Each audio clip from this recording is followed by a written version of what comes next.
So, good Oh, what's happened here? Who's been fiddling with the old, ton, ton, ton, ton? Ow! That hurt. So, it sounds like I'm underwater, but maybe, it's just because I got dirty ears. It's a possibility. So, a whale week. I hope you had fun. I had, an interesting time. It's got to be said, an interesting... Hey, but I wasn't working last night, I was bunking off. And I went to see Brian Wilson in concert. Oh, sweet Lord, I was in the third row!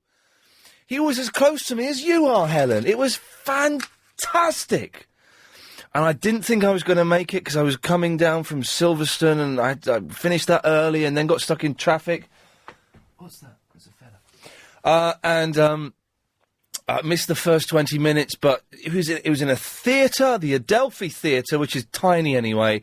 I was in the third row, and you just meet the nicest people at these Brian Wilson concerts. I met a fellow in front of me who's a judge who listens to this show. He listens to this and Danny Baker. He alternates, but he liked this show.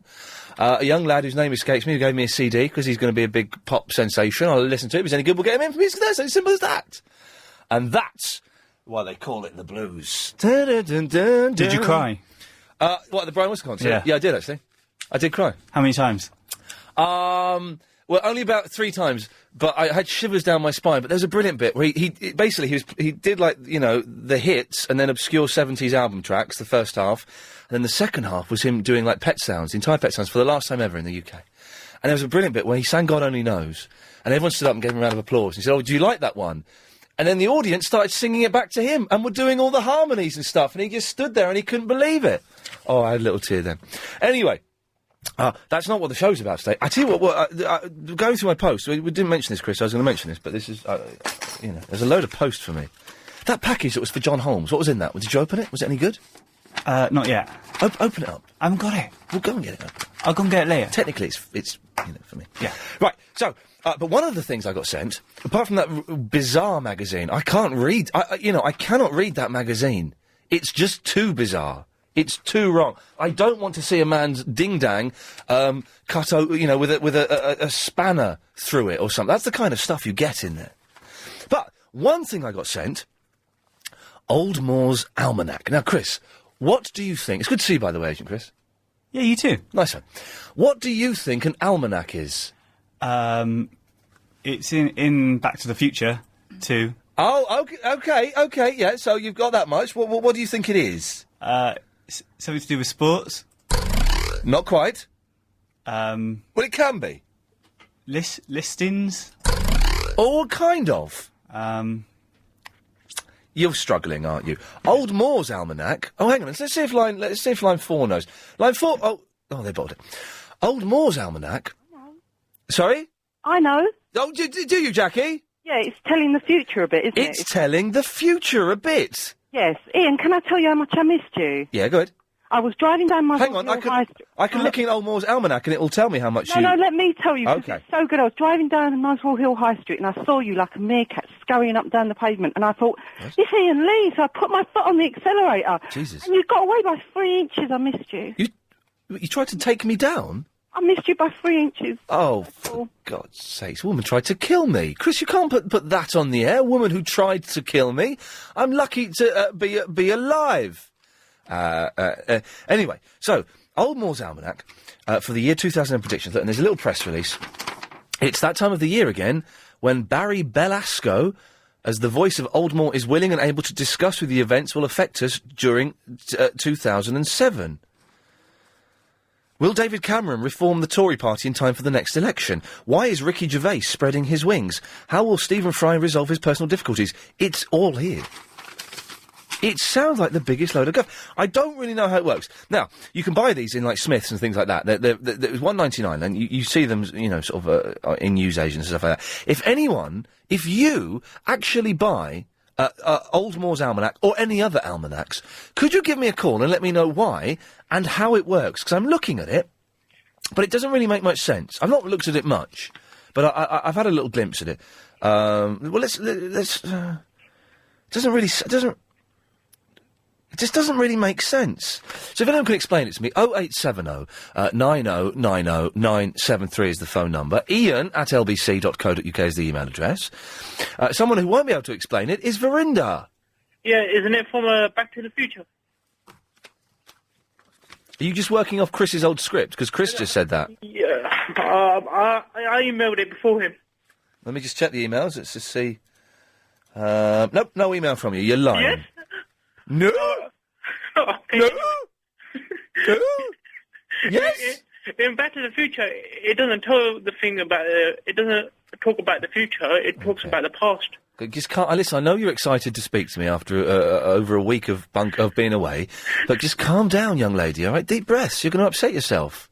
Yeah. Yeah. But what is that almanac then? Tell me. Yeah. Okay. Someone just said it tells you about the future, doesn't it? A bit about the future. But in Back to the Future, it told you about the past. Have you ever peed in a swimming pool? Well, have a look in the almanac and it'll tell you. What? No. Okay. Yeah. But how much is it? And where do you get it from?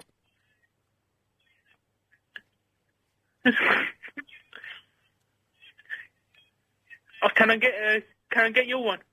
You can send it to me. I'll give you my address. Do you want it?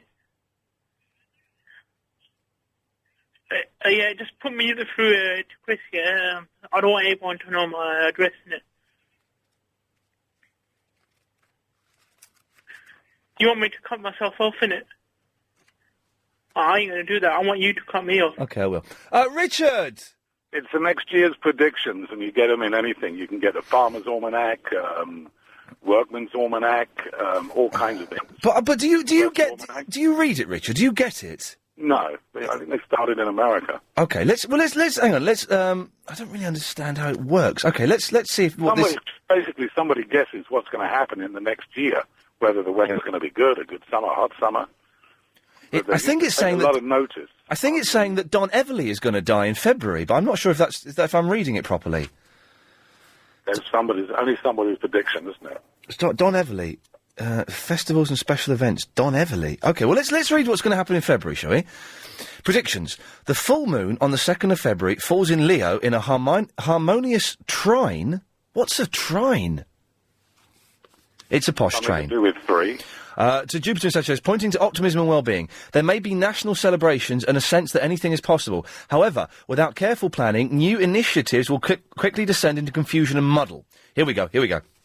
This is actually saying something here. The Middle Eastern Islamic world will be in turmoil. Well, do you know what? I could have told you that. Pretty obvious that's going to be happening. Egypt will assert its control over neighbouring countries. Iran will be facing a crisis over nuclear power, and Afghanistan will see a flare-up of fighting. Well, that's happening now, isn't it? And again in February. The gossip columns will feature major celebrity bust-ups. There is also a very high chance of coastal flooding. India also enters a period of confusion during which there could be... It's the biggest load of old guff I've ever read in my life. And if any of this stuff was true, then wouldn't we all be millionaires or something? Is that how it works? I don't quite know. Richard, I'm going to let you go because it's a bit of a one-sided conversation now. I was struggling. I was trying to get him involved there, but he was not. By the way, I've got... Oh, hang on a second. Let's... line 3, you're on the wireless. Tony? Yes? Tony? Is that you, Tony? No, it's Iain Lee. You're on LBC 97.3. Is Tony there? No, you've got the wrong number. Jackass! There we go. Right, I've got no idea who's doing travel. This is going to be such a badly prepared show. But you know what? It'll be all the better for it. So, there we go. So, the Old Almanac, it is obviously just a load of old... Oh, hang on a minute. Page 70, football pools forecast for 2007. This is just the most ridiculous thing I've ever seen in my life. I've never had a look at one of these. Okay, if anyone can, say yes, Iain, I buy that, and I live my life by it, then 0870 90 90 973 is the telephone number. Loads of other stuff. I was going for a run last Sunday, not yesterday. I was nowhere near my home yesterday. Last Sunday, at 10:30 in the morning, and I ran past the pub, and this pub was heaving with people. Absolutely heaving with people. And I thought, well, this is all very strange. So on the way back, I sort of had a little sneaky peek through the window. It was church! They were having a church meeting in a pub. It's the most outrageous thing ever. I'm suddenly thinking of going back to the fold, because they were all in there. I can't be sure that they were boozing. I definitely saw cups of coffee. I think I saw some wine glasses as well. Is that not the most...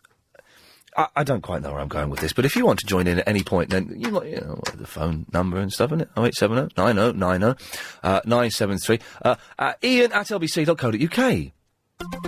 Now, I've got no idea who's doing the travel today. Who is it? It's Alan of the Joyce. Oh, Alan of the Joyce, away you go, sir.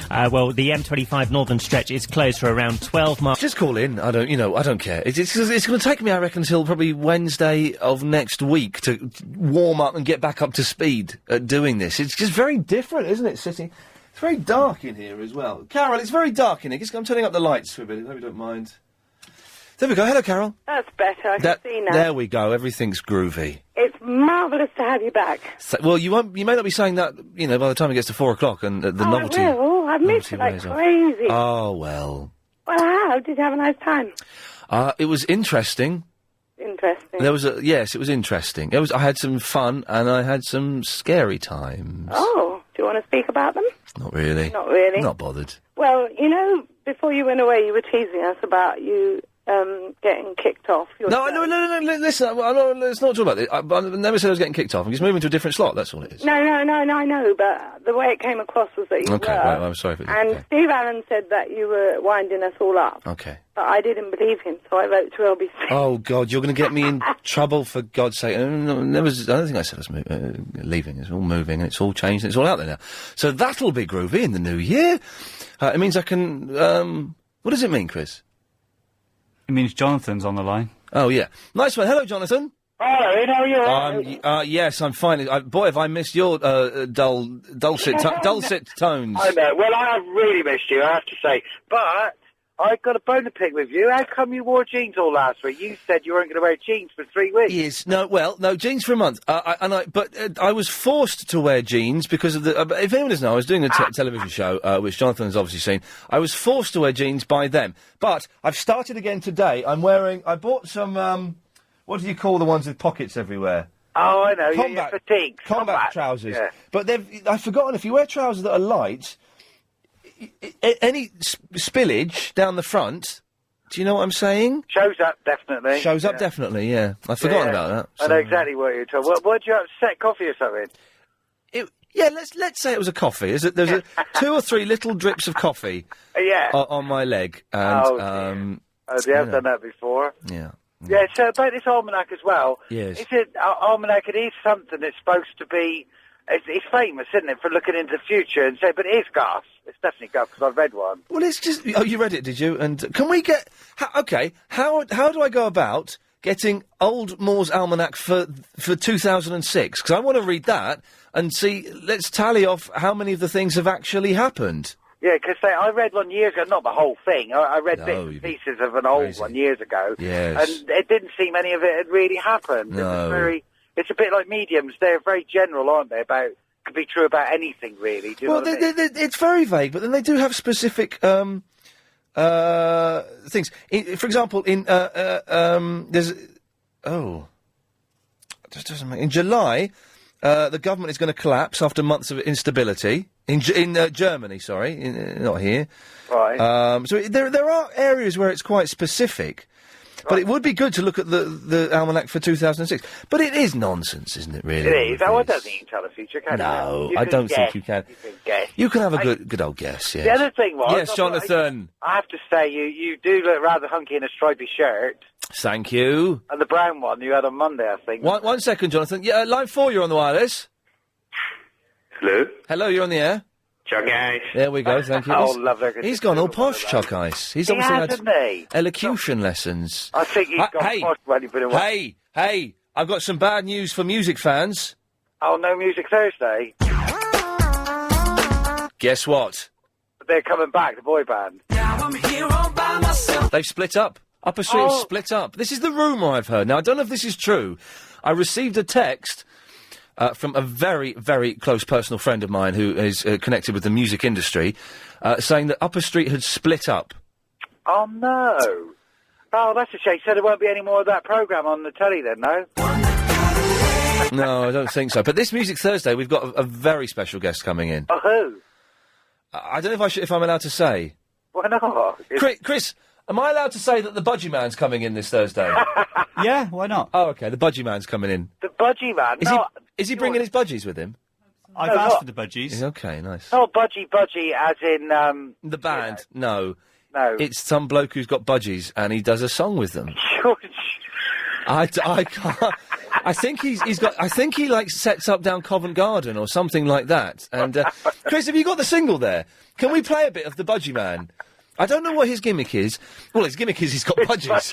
That's what a stupid thing. Yes, I don't know what his gimmick is, but he's got lots of budgies. And I think he performs on the street somewhere.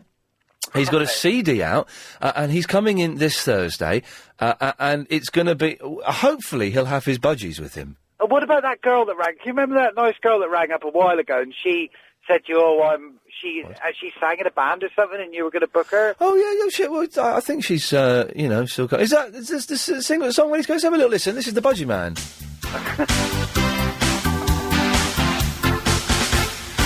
Do you remember a long time ago? Oh, God. You wore a straw hat to a picture show. Where's the Budgie? He held you close in the very back row. I hope the budgies are coming. Here we go. When he said that he loved you so. Do you remember that old chatterbang ride? Oh, God. Hang on. The sunny seaside. Where are the budgies, Chris? Do they sing on this? Should you? Well, they're better than him, aren't they? This is called Hey Grandma. Hey Grandma? What did the budgies do? Hey, Grandma. What? You remember it well. He's good. He's a good singer.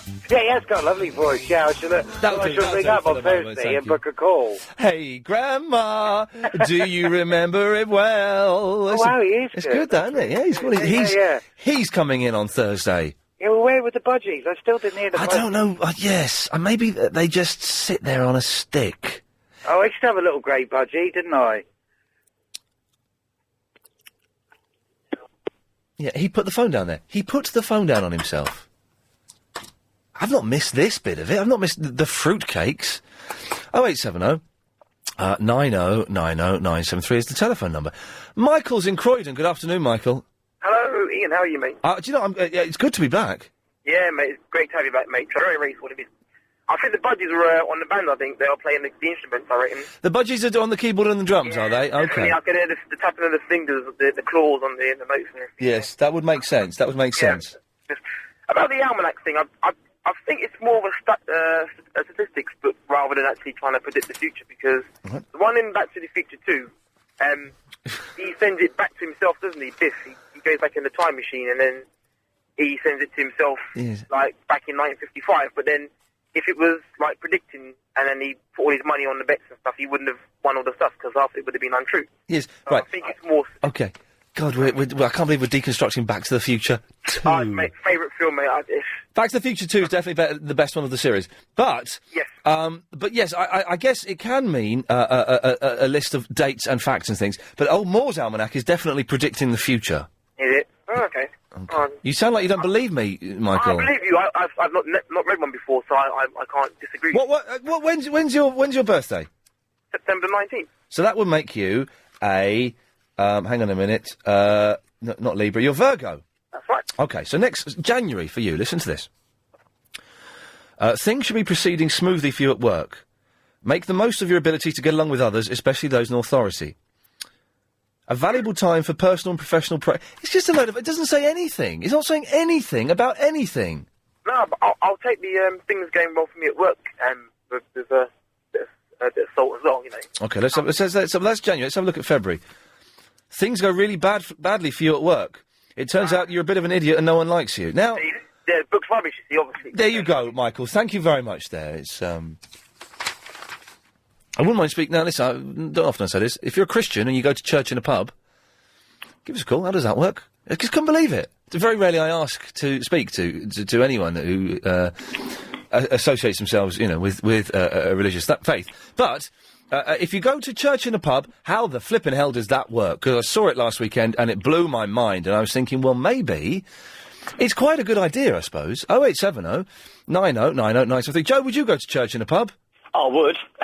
Good lad. Double brandy and all. Good lad, getting boozed up for the Lord. You know that? Yes. Oh, mercy. Woo. Yes. Now, Joe, what can I do for you?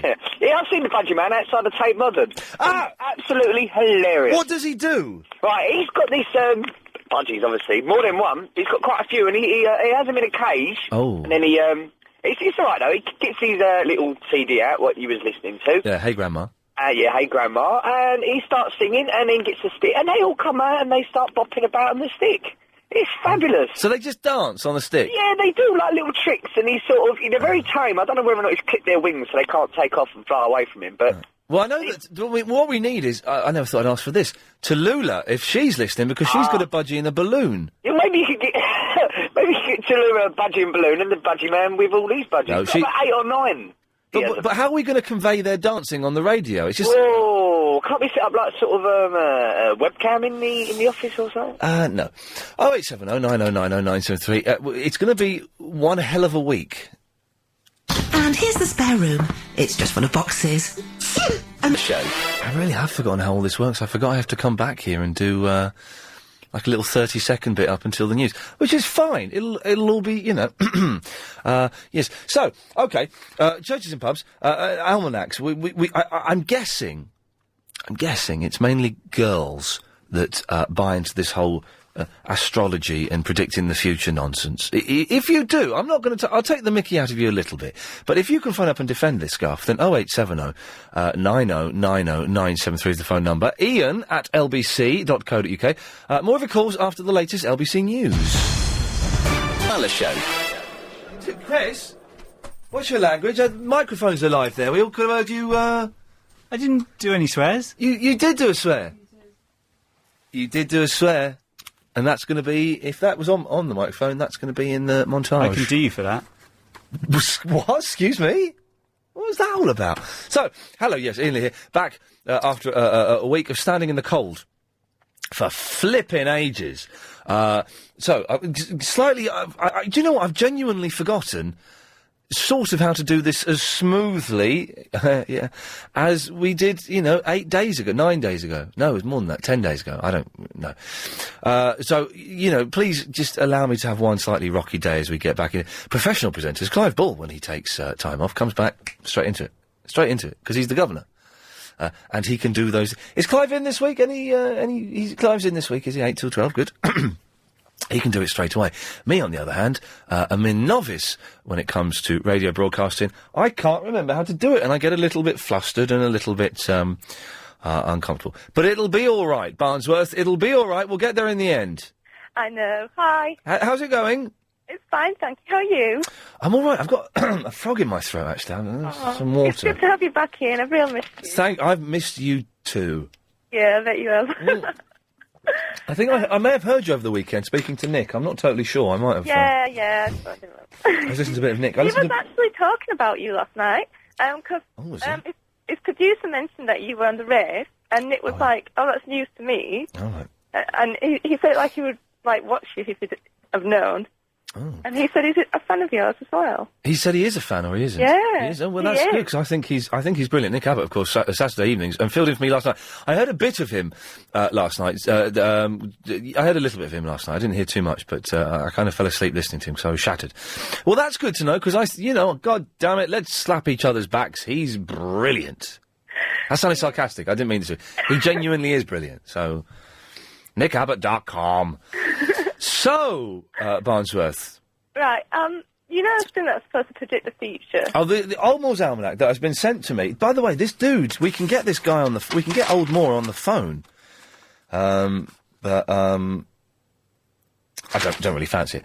I don't really fancy talking to him. It's a bit scary. Yes, okay, go on. Well, I think they're just some random sentences that people put together, like, what they're called, like the star sign things. And they hope that people go, oh yeah, that's happening now, or, oh yeah, that sounds like it's possible to happen. You're right. That's what I think. Well, it's weird 'cause every I'm looking at every month, okay, and it has like kind of these vague things, and then it says something. What is this mean? For example, in January, the Palestinians are entering a period of chaos and will probably spend more time fighting each other than the Israelis. There are strong indications of major protest and regime change in Syria. And then the last paragraph of every month is a horse racing prediction. Yeah. Favourites should run well in long-distance chases at jump meetings. Well done. Then February, a 6-year-old carrying 11 stone 2 pounds may win the Tote Sport Trophy Hurdle handicap at Newbury Races. Well, it's just an odd, very old-fashioned kind of thing that doesn't make sense. What did it say about Gervais?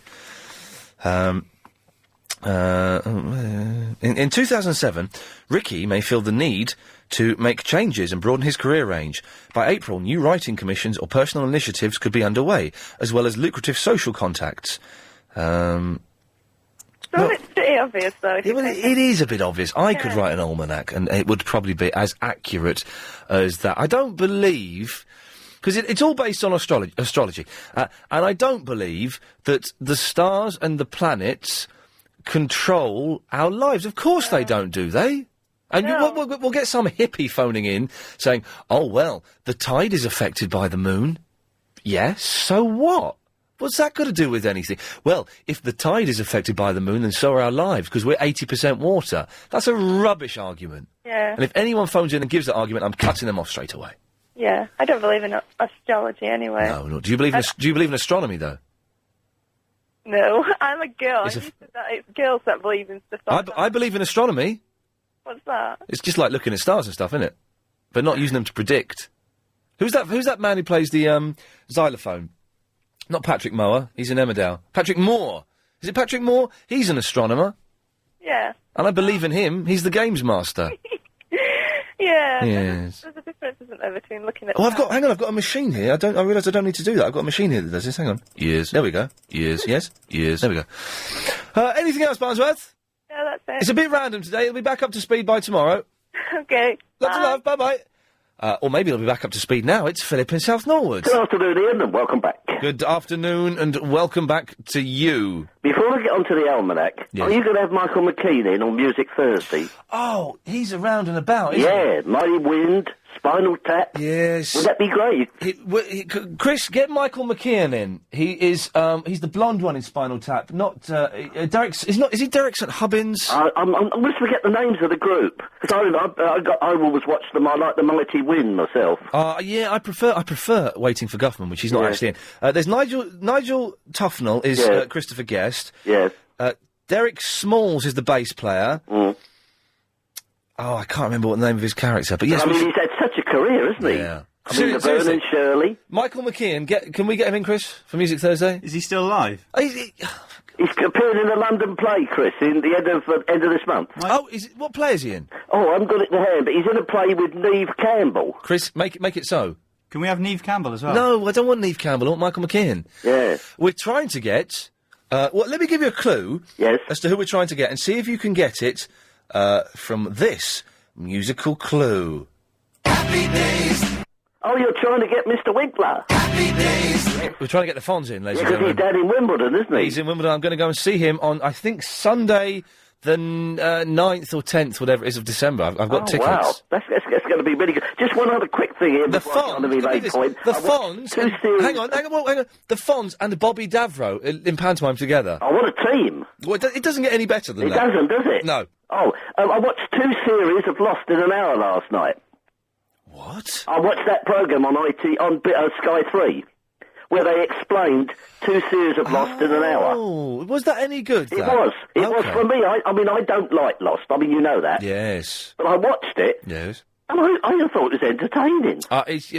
In an hour it would be fantastic. Well, they explained everything, who was who, what they were doing down the things, and that, and... Of course, it starts the 19th of November, I think, on Sky, which is going to be fantastic. Yeah, I get a lot of people, friends of mine said they went over to Ireland to catch it over there. Oh, really? I've seen the first few episodes of this series, and it's brilliant. Right, almanacs. Yes. Clive Balls has an almanac every year. At the beginning of the year, yes, he gets his listeners to phone in with their predictions. Yes. And then at the end of the year, he plays them back. Oh, of course he does. Yes, I've heard him do that. Oh, sorry, it's a bit. Yes. Yes. Of course he does that. Yes, and it's very good. I don't think any of the predictions ever come off, though, do they? Well, I don't know. I think there were one or two last year, like Chelsea were going to do well. Well, and, yeah, but you could. And somebody, I made a prediction this year, and it's partly happened, but not really. Well, what was it? Well, I predicted that Deal No Deal would top the TV ratings. Well, it has, but not for the main chart. Right. Okay. No, it's for the minor chart. It Just has. for the minor chart. Yes. Okay. Well, but anyway, you had a good time down at Shepperton. Was it Shepperton? Was it? No, it was Silverstone.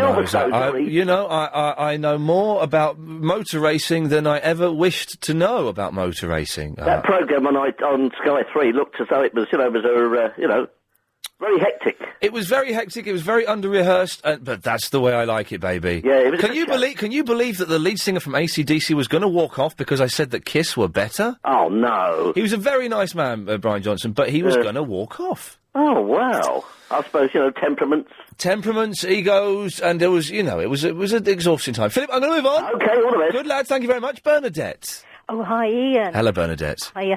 I've seen the Budgie Man, and he's fantastic. Oh, no, he's coming in on Thursday for our Music Thursday. He's good. What, can you describe his act? Yeah, he sings like, I'm the Budgie Man, and while he's doing that, they, do little tricks, and they kiss each other. It's just really, it's great. But they don't fly away. They're on this, pole over the South Bank, and they just, it's weird. It does sound weird. He's coming in Thursday. I'm slightly nervous now about the whole thing. I hope he brings part of me hopes he brings, hopes he brings the budgies in. And part of me hopes he doesn't, because I don't like, I'm not sure if, I don't know, it makes me uncomfortable. You do start thinking that, but you think maybe they do love him, though, because they don't, on the other hand, they may have just, when they identify with their abuser, you can't just... This is sad, the Budgie Man obviously isn't abusing anyone. Get this, Bernadette. Yeah. I came home, I've been away all week. And I came home, so when did I come? I came home Saturday night, then went back Sunday. So I was home Saturday night for a few hours. And my cat, Velvet's got a massive scratch across her nose. Oh. She's been involved in some kind of cat fight. Oh, no. I'm saying, come on now, tell me what happened. And get this, she can't talk. Well, she probably can. No, she's a cat. She speaks a different language to you, like the French, that's all. She doesn't speak French? What? Well, she just speaks a different language. Now, here's a philosophical question, or philosophical and whatever. Can cats speak to each other? I don't think they can. Yeah, of course they can. You're underestimating them. No, I would never underestimate a cat. I don't think that, when cats meow and dogs bark, and the noises that animals make, I don't need to tell you, that's patronising. But when they make those noises, I don't think that other animals understand those noises. Really? Yeah, I don't think they can, and even dolphins, when they're doing all that, even when they're doing that, dolphins can't understand it, it's just clicks. Doesn't mean anything. Well, I don't know, they probably think those humans, they don't talk to each other, they make noises, that they... Dolphins are the only other creature, apart from humans, that have sex for pleasure. It's true, it's absolutely true. For pleasure. Really? I find it a chore. How do you know that? You don't want to know how I know that. But animals cannot talk to each other. I think that's got to be a definite, hasn't it? No, I disagree with you entirely. And the other thing is that we're all connected to the Mother Earth, so we're all connected. So when the stars change, they affect us. Where did that come from? We're all connected to the Mother Earth? Yeah. What does that mean? We're all connected, aren't we? So we are stardust, we are golden. Is that what you're saying? You're quoting Joni Mitchell to me now. Exactly, yeah. Bernadette, I don't know what the hell you just said to me. If anyone can explain that, we're all connected to the Mother Earth. I wish I hadn't gone on so long about dolphins having sex with pleasure, because we could have pursued that, but I had to kind of cut that a bit short, to be honest. 0870 90 90 973 is the telephone number. Iain at lbc.co.uk. We've been speaking of budgies. We've got a budgie expert, it's Tallulah, coming up after this. The LBC 97.3 Travel News with Alan Joyce. And the Northern Stretch. Where are you budgie lovers? All the way from Newcastle, I'm the budgie man. Where am I? Are you budgie lovers? Let's do it. 1, 2, 3, 4. Wow, yeah. And the budgie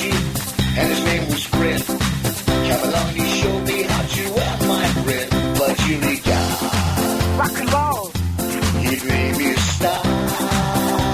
Rock and roll. He was my little buddy friend, the buddy regard. Rock and roll. Rock and roll. Yes, there we go. He's coming in Thursday. Can you believe that, Tallulah?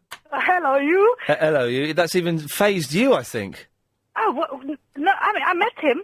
Oh, there we go. I met him about a year or one, with my budgie. Yes. If anyone who doesn't know, Tallulah has a budgie that she carries around in a balloon. Yeah. Go to Clive's links.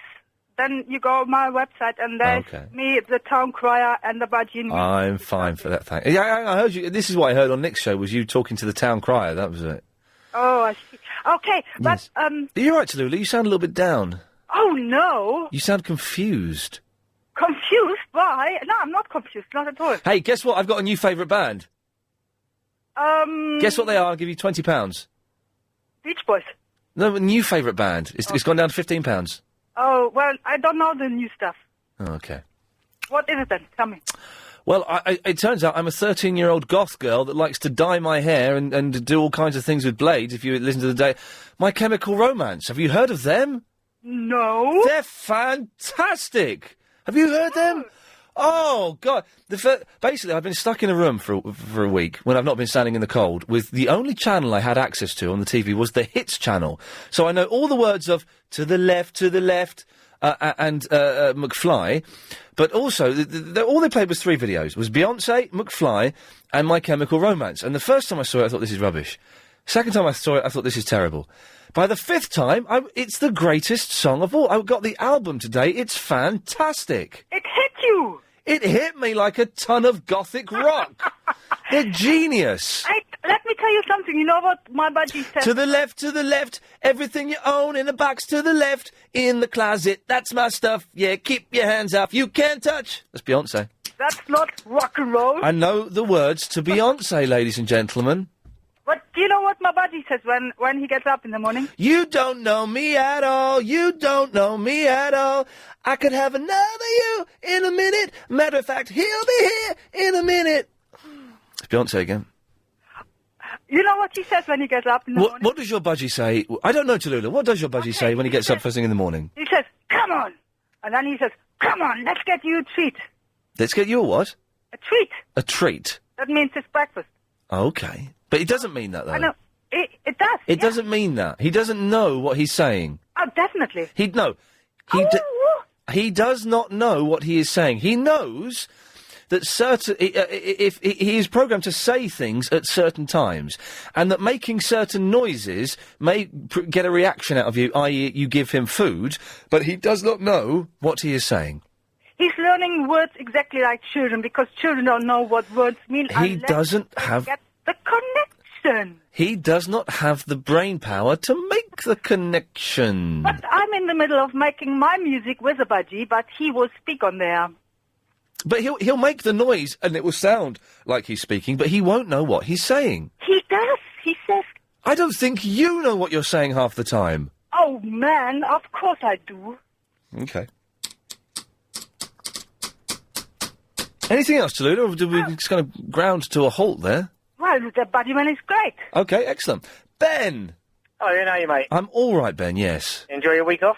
Well, I was working all week, so... I saw you. Yeah, thank you. It was all right. There were some highs, there were some lows, and there were some idiots there.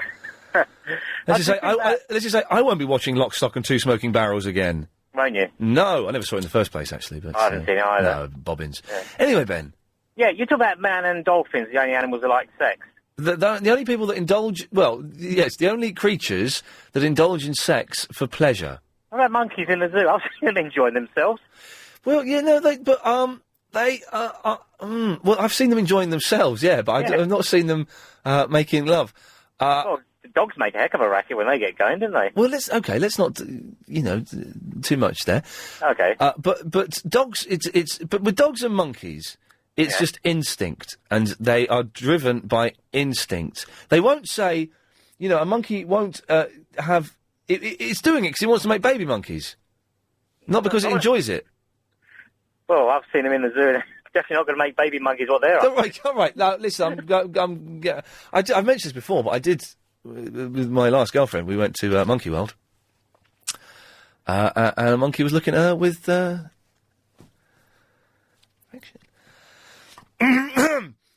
she was very annoyed that I pointed that out to everyone. Oh, look at that monkey, it's got it! And everyone turned around and looked and laughed. And she went, well, don't do that, because he's looking at me.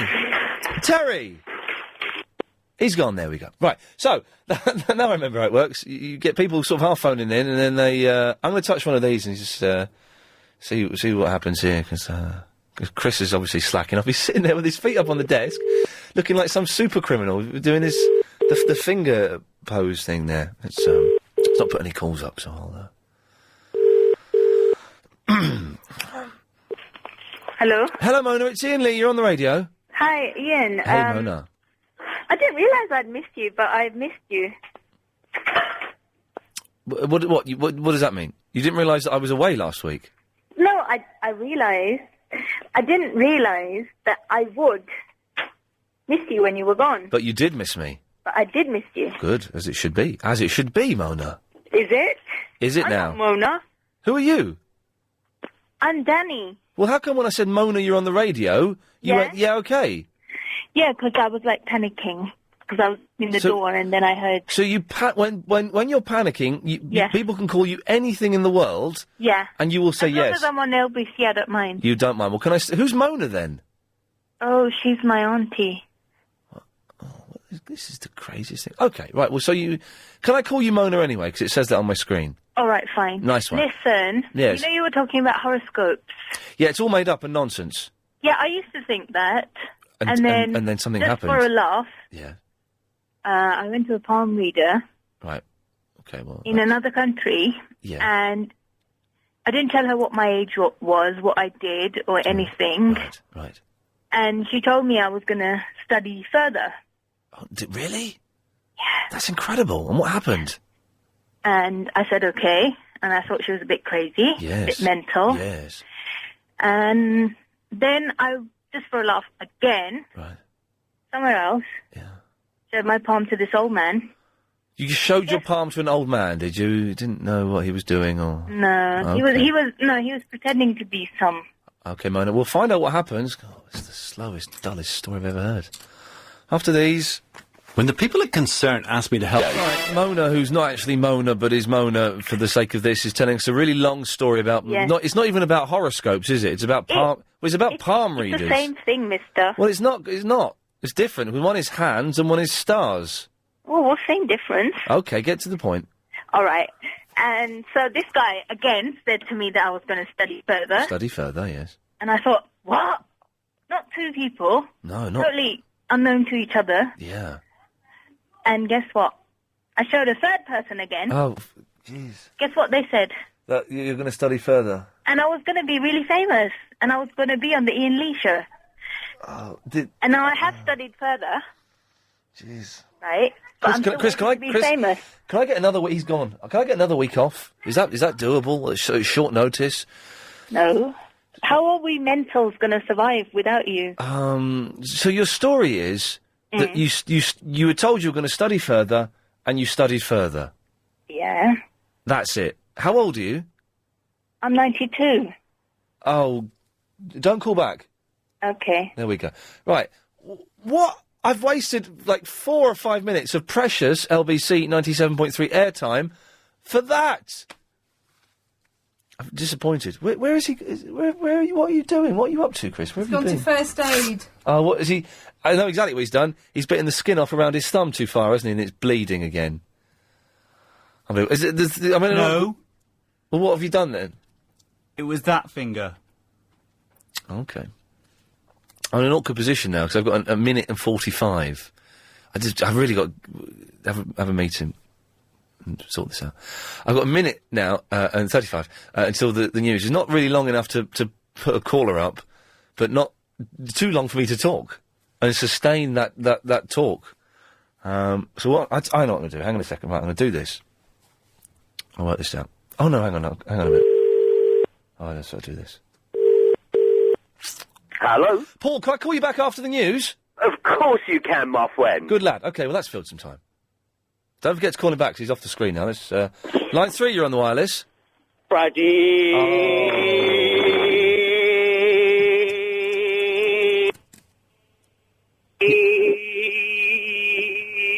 There we go. It's good to be back in some ways, and that's filled up enough time and I can talk now up to the news. It's simple as. OK, so, where are we?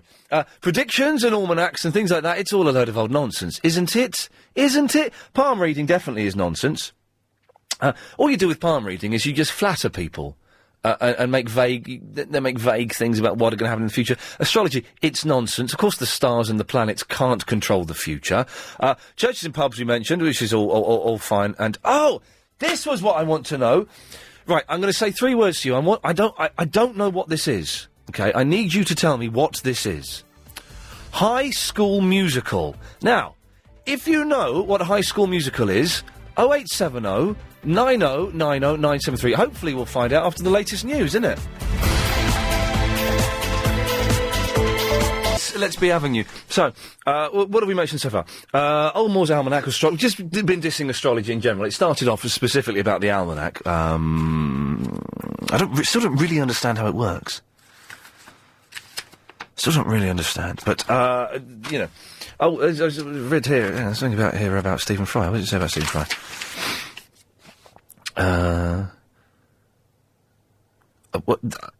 They're having they've put in a joke in this. There is a joke in this. This has to be a joke. I'm going to read something that's going to sound rude, okay? But I swear to God, this is here.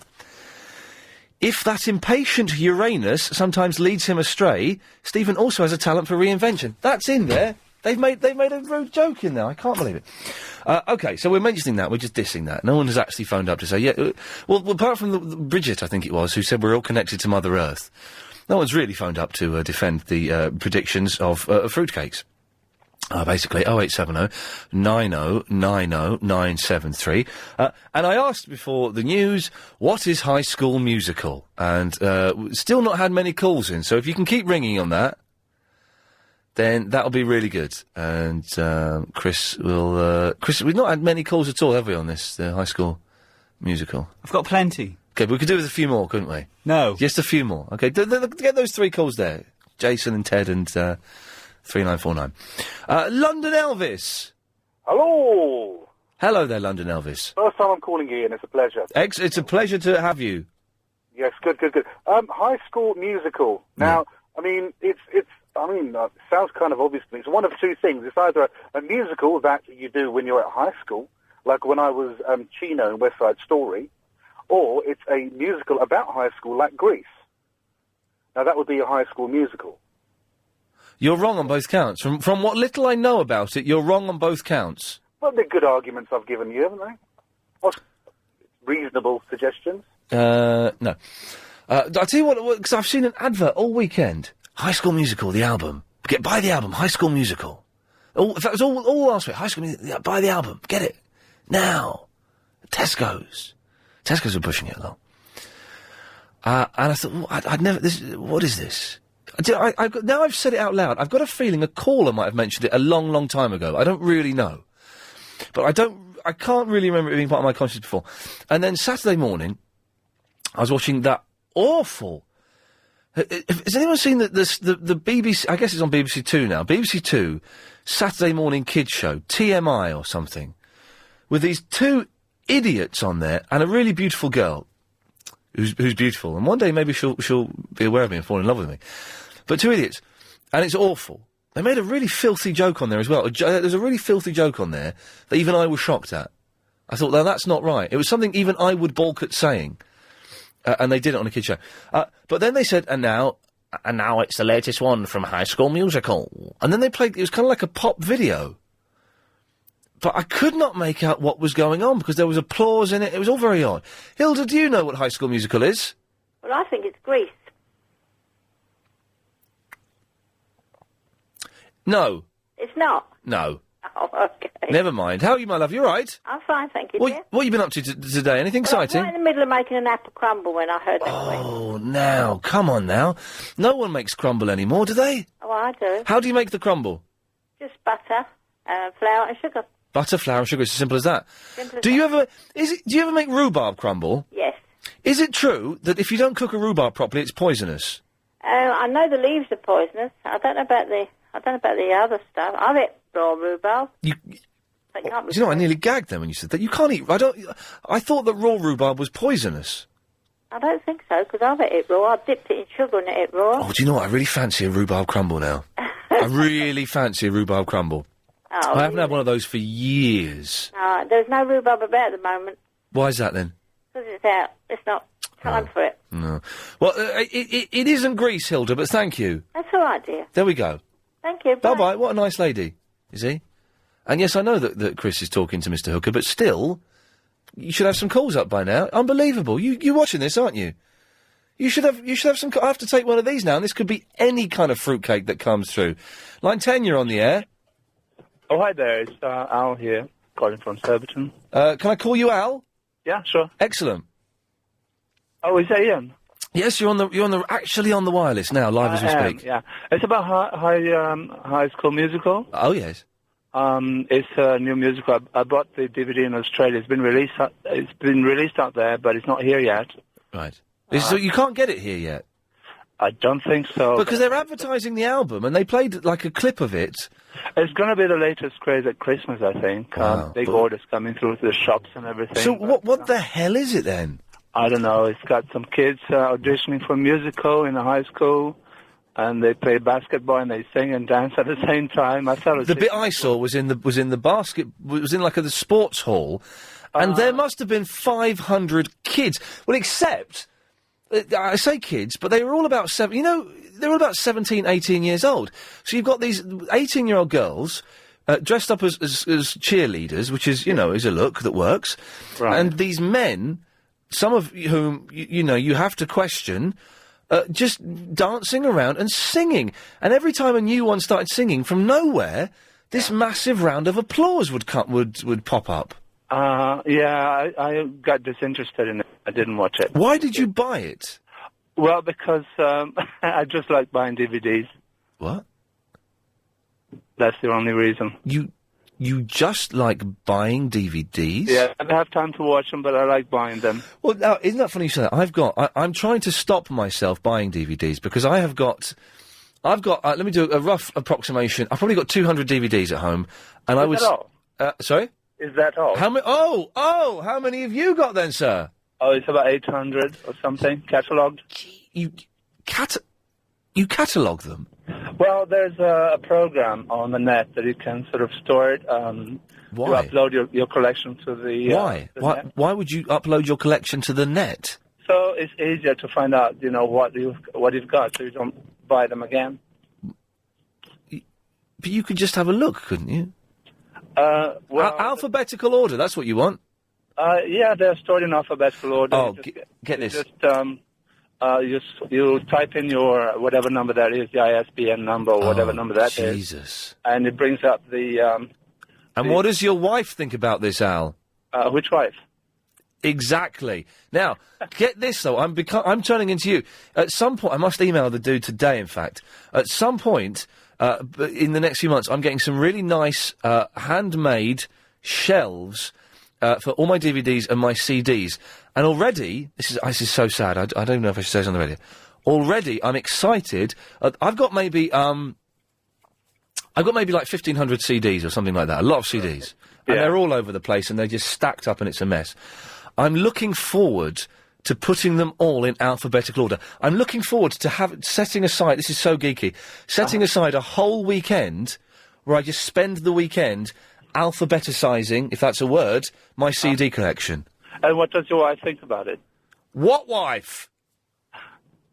Precisely. There we go, Al. You see what we've done? We both did each other then. Don't mean like that. But he was an odd fish, wasn't he? He was a nice fellow, but certainly an odd gentleman there. Suzanne, hello. Hello, Ian. How are you? I'm confused by Al, but never mind. I've listened to you for a while. I think you're great. Thank you very Anyway, much. do you still want to know what the High School Musical I do, because I didn't really get it from Al. So we've got 30 seconds. What is it? It's a teenage drama that my 13-year-old daughter watches, and basically they're performing all the time, and they're in school and they perform. So is it, from the clip I got, it was like a gay fame? No, it's not gay. It's set in a school, and Okay. and the kids are all performing. But I mean gay in just like a very camp, that every second they would they burst into song kind of thing, do they? Yeah, exactly. That's what it is. And it's a film, is it? No, it's just like not a sitcom, but A series? Yeah. Suzanne, I've got to go. Well, there we go. We'll talk more about it after this. British Airways low wind. Can you believe it's nearly Christmas? Oh, man! It's going to be... I'm so looking forward to it. A, because I've got 2 weeks off for the first time ever. Just 2 weeks off, not doing anything. I might go away. I might even go away. I don't know. Christmas obviously be at my mum's. It will be nice. There's going to be dinner. I'll probably be cooking that. Don't matter, because it'll be nice. It's Christmas. Watching stuff on the telly, playing some wicked computer games and stuff, and presents. It doesn't get any better than that. I'm even enjoying the adverts on the telly for Christmas. Although there's an advert, I think it's for Woolworths. We're not advertising Woolworths, are we? We can... Go ahead. Okay, cool. It's a weird advert for Woolworths, and it's like a puppet driving a train, like a Christmas train, like a Christmas puppet on a Christmas train. It's a dog or a sheep? It's a dog. I think it's a dog and a sheep, isn't it? It's both of them, yeah. Look at you two, see, you both know, it's good. But have you seen there's an extended version of the advert with Boyzone in? Have you seen that? And they drive... Have you seen... Yes, Hannah behind the glass. No, but have you seen the M&S extended ad with Shirley Bassey and Twiggy, and it's absolutely It's like James fantastic. Bond It's style. brilliant. Oh, no, do you know what? I heard it. Is that where Shirley Bassey singing Pink? Yeah, that's it. Oh, I've not seen it. I heard it. I was dozing and I heard it in the background. Oh, extended adverts. They should release these on DVD if they're that good. Oh, I'll have a look out for that. I shall, excellent stuff. Okay, Kat. Hello. Are you looking forward to Christmas? I am, actually. I am. It's going to be fan-dabby-dozy, isn't it? Excellent. Christmas is the I don't like Christmas. Shut up. Christmas is the best time ever, and it's nearly on us. I've already got... Yeah, but the only people who don't like Christmas are all the tight people, you know. Yes. All people who can't put their hands in their pockets. You miserable kind of sods. defensive. I've already got... I've got one Christmas present, 2 Christmas presents for my mum, 1 Christmas present for my brother-in-law, 2 Christmas present for a lady friend.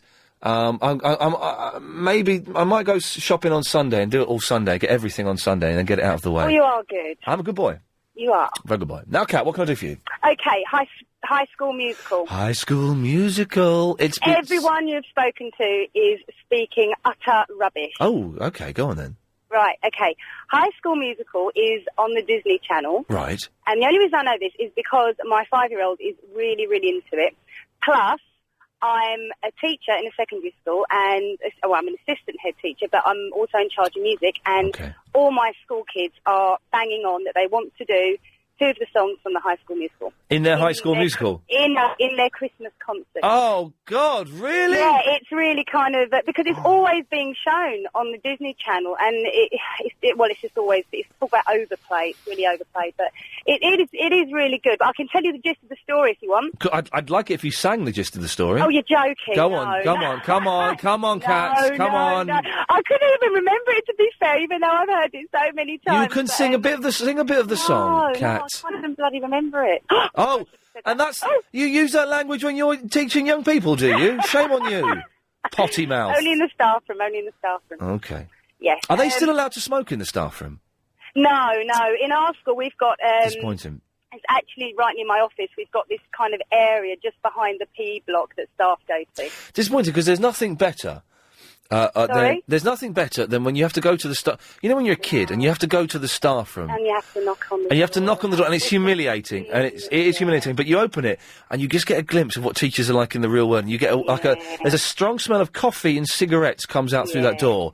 And then the door is... It's just like that now, but we have to stand in the cold air with our coffee and our fag. I think and then the kids are walking by and watching us. I think teachers should be allowed to smoke in class. It's a stressful job. Well, years ago they could, didn't they? Years and years ago. Way before my time. But Yes. I remember when I was at primary school, one of my teachers used to be on duty smoking a fag. I remember teachers smoking in the playground, but they should be allowed to just like spark up in a lesson if they're having a tough time, or for dramatic effect. Sometimes, listen, smoking is bad; it gives you cancer. But sometimes it looks cool, Yeah, and if they want kids as well, if they're about to give a kid a right rollicking, I can say rollicking, yes. If they're going to do that, just looking at them, getting out a fag, sparking it up. Yeah. Detention. Yeah. That would be good, wouldn't it? Yeah, it would be really good. Well, when I'm Prime Minister, I will make it law that all Indeed, teachers have yeah. to smoke. So go on, what's the story of the High School Musical? Okay, well, there's this one girl, she's like a bit of a science geeky. Oh, she's geeky, but when she takes her glasses She's very off... attractive, yeah. she's very pretty. And then there's the captain of the, oh, God. The football team. That's the one, yep, the Yep. football team. And the dad is the coach of the football team, and he's like some big star player. Yes. And basically what happens is they both kind of want to audition, but there's these two lovies that always get the roles and stuff like that. Anyway, they eventually audition and they get the roles, and their friend, like her science geeky friends, kind of don't want her to audition. His football-y friends don't want him to audition. It Then they sounds kind of have a brilliant. bit of a kissy moment. And It sounds brilliant. It's a bit like Fame, Yeah. if I'm honest, and it's not a series; it is actually a film. Oh, okay, so it's not a TV series. No, it isn't. No. But it's on the Disney Channel, so I could go home and Sky Plus it tonight. Constantly on the Disney Channel, yeah. Hey, well, as a fan of music, are you disappointed that Upper Street have split up? No. Oh. Sandra!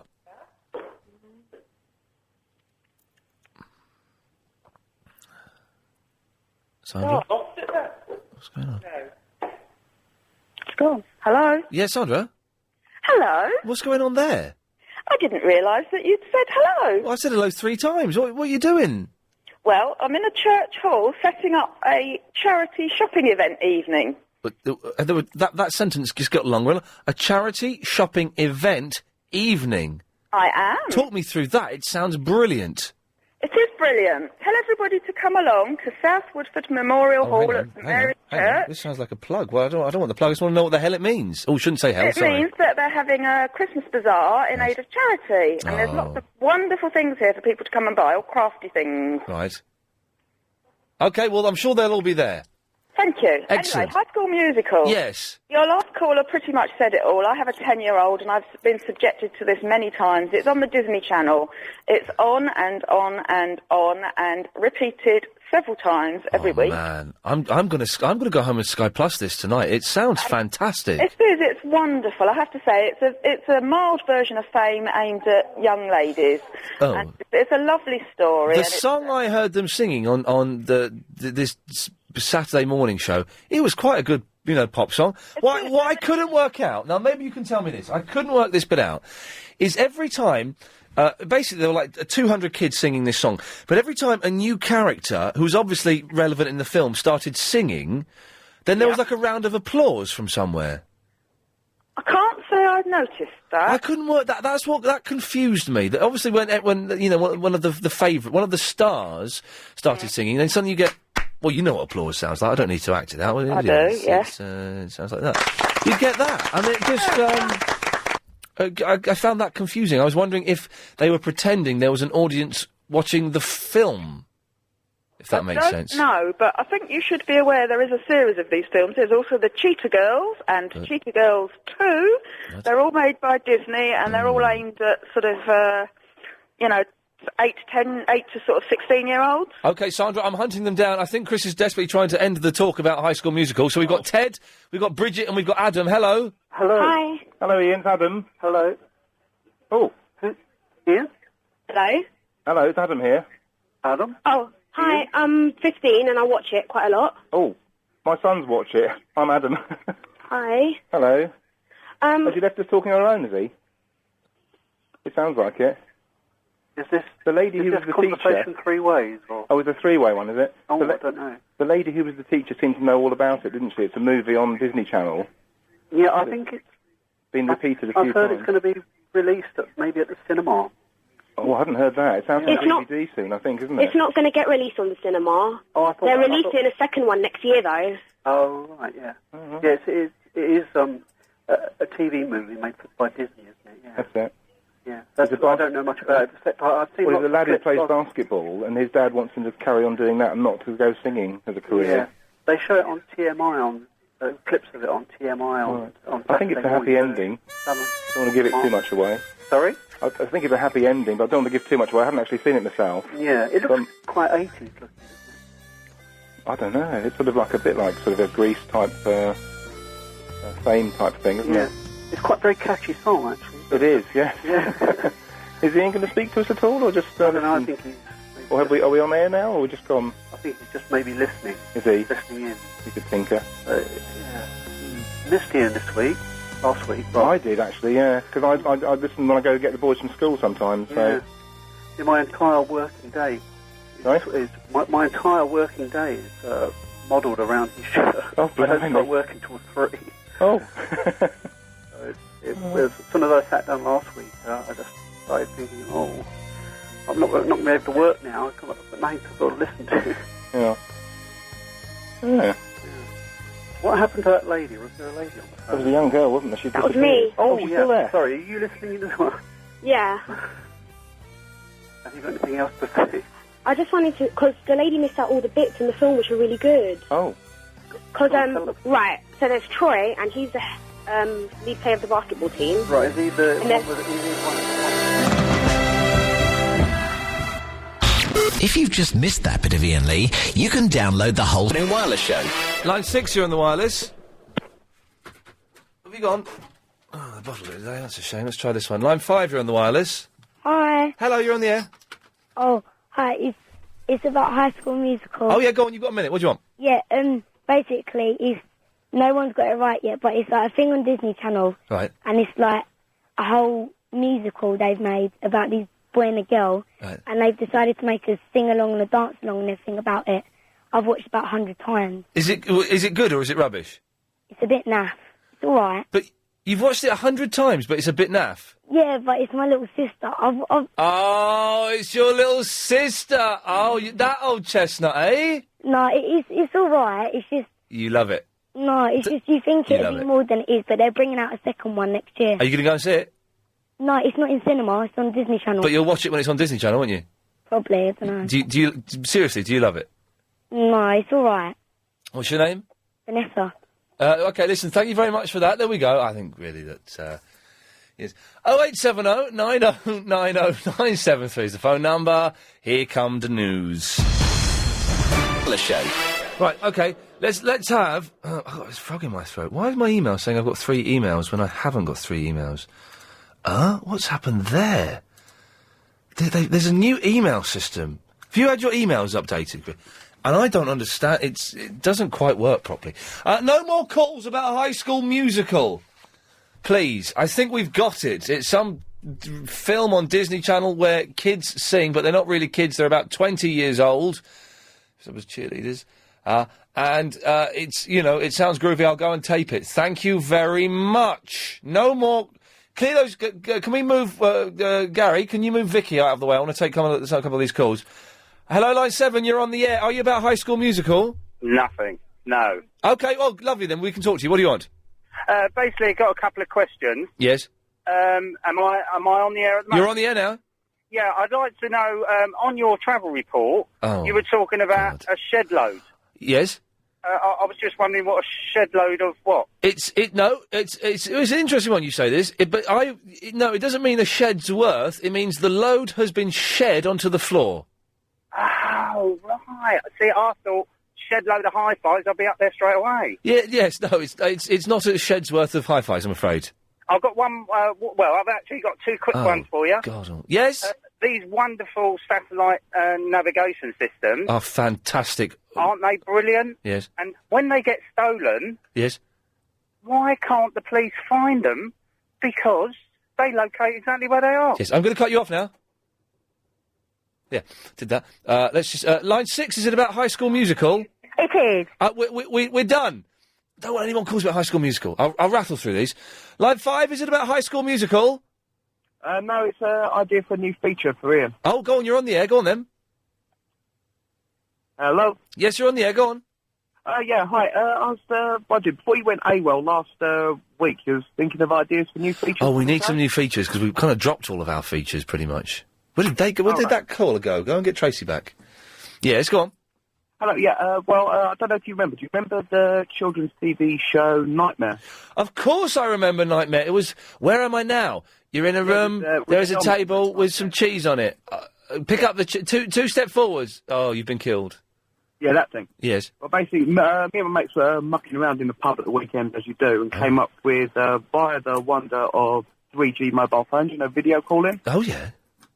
basically, if you blindfold yourself, one of your mates, with a hand squeaking... Oh, this is going to be genius. Go on. And then sort of stuff the squeaking phone in the blindfold facing forwards. Oh, God, you're fantastic, And yes. I wondered whether you could do something like this with Chris, and obviously we could then get great amusements of him bouncing off the walls in the studio. Well, it's... Now, OK, what's your name, my friend? Ben. Ben, OK, right. First of all, congratulations. That's a brilliant idea. Genuinely a brilliant idea. OK. I don't see how it would work on the radio, though, because you, the listener, would not be able to see what Chris could see. Now, if there was some way of hooking that up to the internet, so you could I thought see... it'd be quite funny just if you had, obviously, a mic on, Chris, and just hearing him bounce and hurt himself off the walls in the studio. Oh, do you want to hear Chris get hurt? Oh, yeah, I wouldn't mind it. Turn up the microphone in there. We can do that for you, Ben. That's easy. It's your mic Not up, again. Chris. Not again. He wants Get to... off. Don't. Ah! There you go, see? You idiot! Idiot! Was that all right for you, Ben? That's right, just keep doing that regular installs. No worries, good lad, there we go. He wanted it, Chris, you know, the fans ask and you have to give them what they want. That's a good idea, though, playing Nightmare with a 3G phone. I like the sound of that. Let me just take these last two. Line 8, you're on the air. Is it about High School Musical? No. I'm all out of breath because I punched a man. What can I do for you then? I was going to talk about My Chemical Romance and Blackhead Depressed Emo Girls. Oh, yeah, aren't they a fantastic band? Yeah, they are. I'm all out of breath, sorry. And not only Blackhead Depressed Emo Girls like them. Yeah, OK. I do know a friend who's black-haired and depressed and did cut herself. Oh, blimey, OK, well, let's not dwell on that too much. She stopped now, though. Good, well, excellent stuff, always good to know. But aren't they a great rock band? Yeah, they are. Good, there we go. Tracy! Yes, Ian. You're on the air at last. Hello. I've got 2 hungry cats I'm trying to feed and a child who's moaning about doing his homework. Well, give them all a slap. You can hear it. I'm not moaning, I just can't do it. And I was asking about your jeans, actually, that you wore on the show. Oh, yeah. They looked to me like you were wearing the same jeans all week. Oh, well spotted. You had a white mark on them, a white bleach mark. It was exactly the same pair of jeans every day, yes. Well, there you go, well spotted. I tell you why, Tracy. This is the show I did last week on Sky. They had worn every top I wore was supplied by them. The tops and the boots, which I've got to keep, were supplied by them. But the jeans they got me were too tight, much too tight. And I only took up one pair of jeans up there because I wasn't. I did when I took the jeans up. I knew I was going to say I meant to take another pair, but I didn't get around to it, or I didn't have a clean pair, something like that. Yes, it was my pair of jeans, and it was the same one every day. All right. But you can wear jeans for We've had this before. No, because by the end of it, Ian, you got that crease across sort of around, in between the hip line where it was obvious you'd worn, and the kneeing where you had the knee. You can wear jeans for 4 or 5 weeks if you Not need unless to. you're homeless. No, but they're denim. Denim is tougher than diamond. It's the strongest material in the world. I won't wear a jeans more than once. Well, you're weird. Really, more than once? No, I should have had more trousers, but yes, it was kind of a low. But they did dress you well. I did like the top. Although the only one I wasn't sure about was the stripy shirt with the different colour cuffs.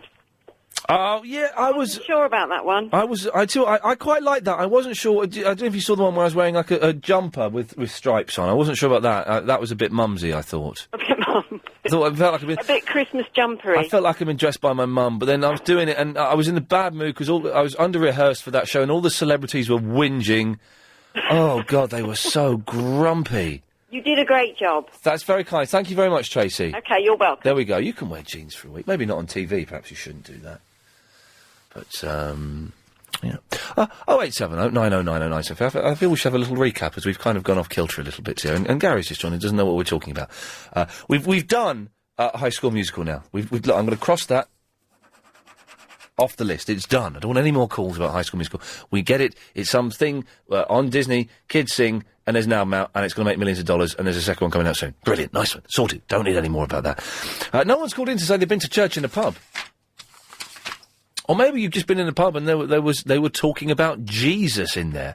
You know, that would kind of make you want to go to the rough boozer down the road, wouldn't it? I don't know. I saw, you know. The almanacs. Oh, that was it. We mentioned almanacs because I've been sent one predicting the future, and we dissed horoscopes and things like that.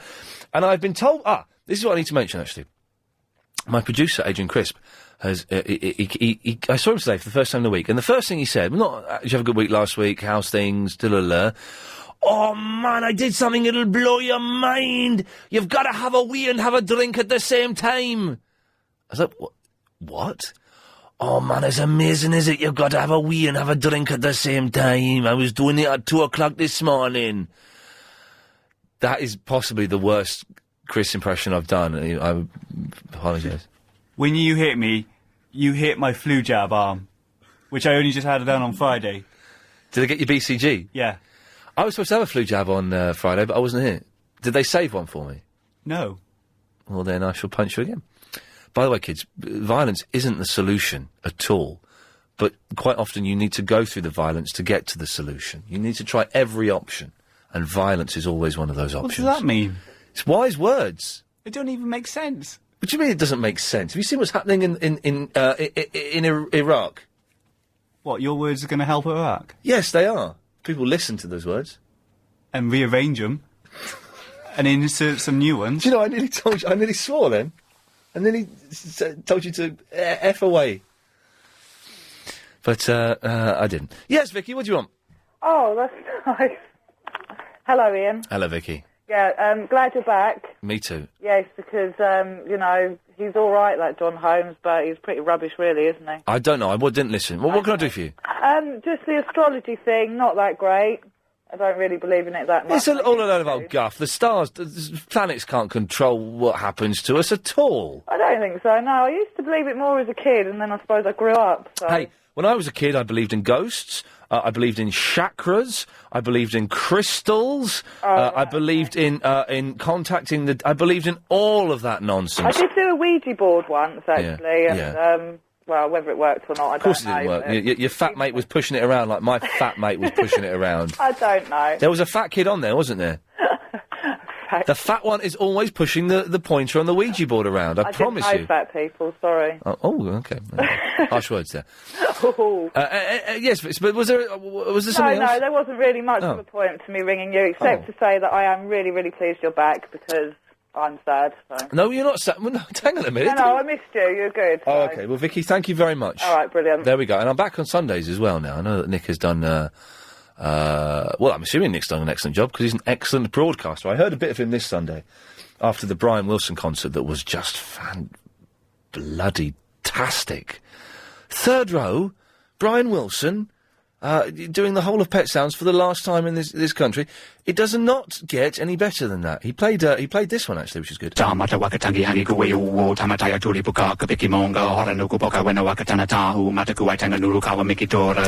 that one too often, so that was kind of groovy. Okay, 0870 90 90 973 to find out. I'm still trying to steer this shit before it descends into nonsense.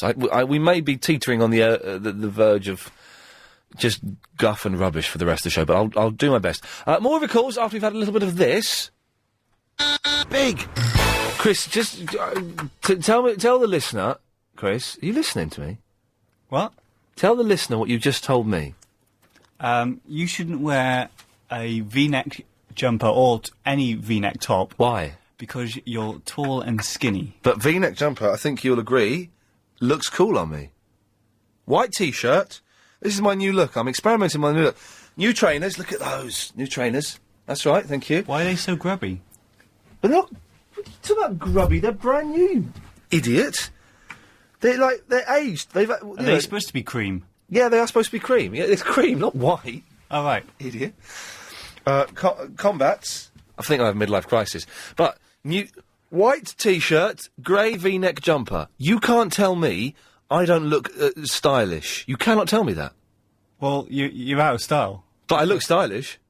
But, no, not really. Alan, is there anything wrong with V-necks? Absolutely not, Ian. Especially on you. Thank you. To see, Alan knows his stuff. Thank you, Alan. Good Ian, lad. That's a good look. It is a very... Do you know, it's a very good look. I'm very satisfied with this look, to the point that I'm going to wear it until for too long. Every day for the next 6 months. Especially in well-worn jeans. Oh, well, I'm not wearing jeans for a month now. Ian. The month of jeans starts, of not wearing jeans starts today. Right. The 13th of November. I will not wear jeans until the 13th of December. Ian. Yes. The lady that wears her denim only once. Oh, yeah. This is ludicrous. This is the most un-environmentally friendly statement I've heard in a long I don't think she throws them away. I think she washes them. Yeah, but washing them. There's the power to use the washing machine. Oh, yeah. The power to produce the soap powder. Yes. The soap powder that's getting washed into the water, making all the fish turn into male fish. She's probably bringing her children up the same. Dirty. And taking a few bottles along to the bottle bank and feels like she's doing her bit. Do people still go to the bottle bank? I would imagine she does. Because now everything's collected, isn't it, by the recycling people? I would imagine she goes there just so that she can show off her big 4x4. Isn't it satisfying? You got some bottles and you put them in the bottle bank and they just made that smashing. No, it's not. Of course it's satisfying. No, it's not. Why not? Because that's being satisfied by damage. What? That's being satisfied by damage. It's being satisfied by the noise of a good smash. Satisfied by the sound of things breaking. I love the sound of breaking glass, to quote Nick Lowe. Good song. It's a blooming good song. Hey, dig this, Alan. I went to put some stuff in my dishwasher today. Bearing in mind, I've not been at home for a week. Dishwasher? Ian, you live on your own with your cat. What are you doing with a dishwasher? But I only use it when it's full up. With a bowl and a J-cloth. I only do it when it's full up, though, so it's the same as any... I don't just put three things... Anyway, put some stuff in the dishwasher, and I thought, this smells a bit funny. It's got all stuff that's been in there for over a week, like 10 days. And there was mould everywhere. I tell you what there was. I had a smoothie maker, okay, and the last smoothie I made was bananas, strawberries, and yoghurt, okay? Right. So the smoothie maker is in the dishwasher, and I lifted it up, and there was, like, a mound of hair. Hair had grown in my dishwasher. Ian, do you know you could increase your physique if you were to use a bowl and a whisk rather than a smoothie maker and a dishwasher? You are the grumpiest old git I've ever spoken to, Alan. For God's sake, I'm gonna let you go. Let's try it with Mark. Mark, so I went to the dishwasher, and where the smoothie maker had been, there was a pyramid of actual hair. Yeah, let me just stop you there. One thing, I don't have a dishwasher. I don't know what you're talking about. What do you mean you don't know what I'm... I don't have a dishwasher, though. I don't even know what a smoothie maker is. Well, okay, let's go through this one at a time. You don't have a dishwasher, but you know what a dishwasher is. I've seen one in the shops, yeah. So you know what it is, right? Okay. Yeah. Ian, why do you need a dishwasher? Use your hand. God's sakes. Let me just tell the amazing story. Oh, okay, then go on. You don't know what a dishwasher... You don't own a dishwasher, but you know what it is. Yeah, I know what it is, yeah. You don't know what a smoothie maker is. What's that? Are you being... Mustn't swear. No, don't. Ian, number one. Yes. Yes, I was born in London. Two, what? I grew up in Nigeria. What? Yeah. What has that got to do with anything? Because I don't know what you're talking about. Okay. It might sound silly, but I don't know. All right, a smoothie maker. It's kind of like a blender, but it's for smooth. Do you know what a smoothie is? Okay, now I know what you're talking about. Okay, blender you to make whisk, kind of like creamy. Yes, but it's got like a little tap at the front, so it all comes out of the tap. Of the tap, yeah, I know what you're talking about now. Right. Yeah. Okay, no. So I'd left the smoothie maker. I'd left all this rubbish in the dishwasher. The smoothie maker, I took it up, picked it up, and there was a cone shape of hair. Actual hair had grown. No, it's not actually hair that grew. What happened? I think the milk in it has gone sour. Yes. And it turns kind of like blackish hairy thing. That's what it looks like. It was hair. It wasn't hair. That's the milky thing. You think it's hair, but it's not hair. It was hair. And it was hair standing up on its own. It wasn't part of Milky or anything. It was just a hair. Okay, I don't know about that. Well, no, I'm telling you the truth, Mark. Okay. This isn't... No, I don't care why you called. This isn't going to work. This whole me presenting a show, you calling in relationship, is not going to work unless you believe me. Okay, Ian, I believe Good. you. So, getting to the point of the story now. So... How you doing anyway? I started to clean the smoothie maker... Yeah. And then I thought, actually, every time I make a new smoothie, however much I clean the smoothie maker, whenever I pull the little handle to get the smoothie out, for the first 3 or 4 seconds, you always get the last smoothie that you had coming out. I don't know why that is. So, I thought, whatever happens, however much I clean this, the next smoothie I make, I'm going to get a bit of hair coming out. So do you know what I did? You got a hair coming up? I threw it away. Ian. I threw the smoothie maker into the bin. Ian. Mark. You meant to save these things. Anyway, you know what? I think you're just lazy to wash it. Right. Take your time, wash it properly, and the hair will not come up, but you just decided to throw it away. It's in the bin. Now, Mark, did you call in for a reason? Yes. Well, shut up, and we'll find out what it is after this. Well, Chelsea... Well, Kabir, I'm afraid the exact opposite has happened as to what your email requests. The exact opposite. Mark! Yeah. Well, are you going to get to the point, or are we going to have to cut you off? No, I'm going to get to the point. Good. Thanks for solving my drink problem last time. Now, this is another problem. Oh, hang on, are you the fella with the booze that got stolen? Yeah. Good lad. Yeah. And we found it. There's another problem. Apparently, I was traveling with my wife on the train, and the ticket inspector came. I showed my ticket. It was okay. My wife showed her ticket. They said it was a prepay. I'm like, fine. They wanted her name and address. We gave it to them, but they refused her to leave the train. And to cut the long story short, the police was called. The police was called, and they said, fine, that I've been assaulted, and they gave me private reference number. 3 minutes later, British Transport Police... Hang on, is this going to court at any point? No, not yet. Well, then we give us a call when it has, and it's been there and it's done that. Kevin! Hi, Ian. Hello, Kevin. Great show. Thank you. Great show, mate. You was talking to Agent Chris about the V-neck jumpers. Oh, yeah, he's had a go at me for wearing a V-neck, and I think it looks good. I think it does as well, mate, because my son said to me, stop wearing the button-down shirts and the sweatshirts over the top and the pullovers. Yeah. V-neck jumper, T-shirt underneath, class. It's exactly... No, do you know what? That's exactly the right word. It's simple and it's classy, Kevin. You can't fail to look cool. It's classy, and guess what I've got on now? I'm out working at the moment. It's Kev the Repo Man, by the way. Oh, yeah, so what have you repossessed today? Only a little Caravelle, VW Caravelle, which is quite boring, really. It's nothing exciting. It's just one of them sort of things they put loads of people in and drive them around in. Oh, well, never mind. Anyway, yeah, and that's what I'm wearing tonight. I've got a dark blue V-neck jumper, white tee underneath, and a pair of jeans, and... Simple, but effective. And I tell you what, Kevin, the chicks go wild for that look. Oh, no. I know. Don't tell me Mrs. though. She don't listen. She can't listen. No. She's picking the kids up. But Good. You're dead right. When I knock on the door... Yeah. Well... Let's just say that you're offered a little bit more that you can repossess that maybe you can't trade in for cash. Kevin, you're a good lad. Nice to speak to you. 0870 90 90 973 is the phone number. Really? What do you want? Do you know you're saying that teachers should smoke in the classroom? They should smoke in the classroom. Why? Because I think it's effective and it looks cool. It happened to me, innit? My teacher smoked when I was in school, when I was in his classroom, because I was annoying him. First of all, he swore at me. He was an Australian guy. Yeah, he swore at you, yeah. and then the whole class was like annoying him, so he went outside and had a fag. Right. Yeah, and that was really bad, innit? So that's why they should smoke in classrooms. Yeah.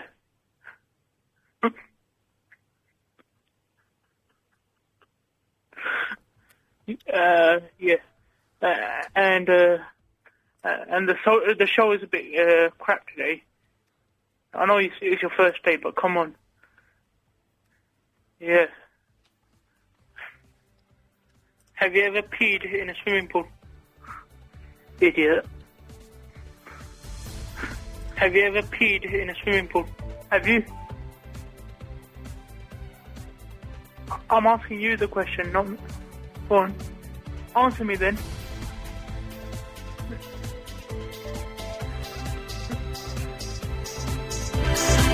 Good, my mouth is getting dry. Yeah. So, where were we? Okay, let's have a quick recap. Judges in pubs. No one's picked up on that. That's fine. Doesn't matter. You put these things. I forgot who I was talking to.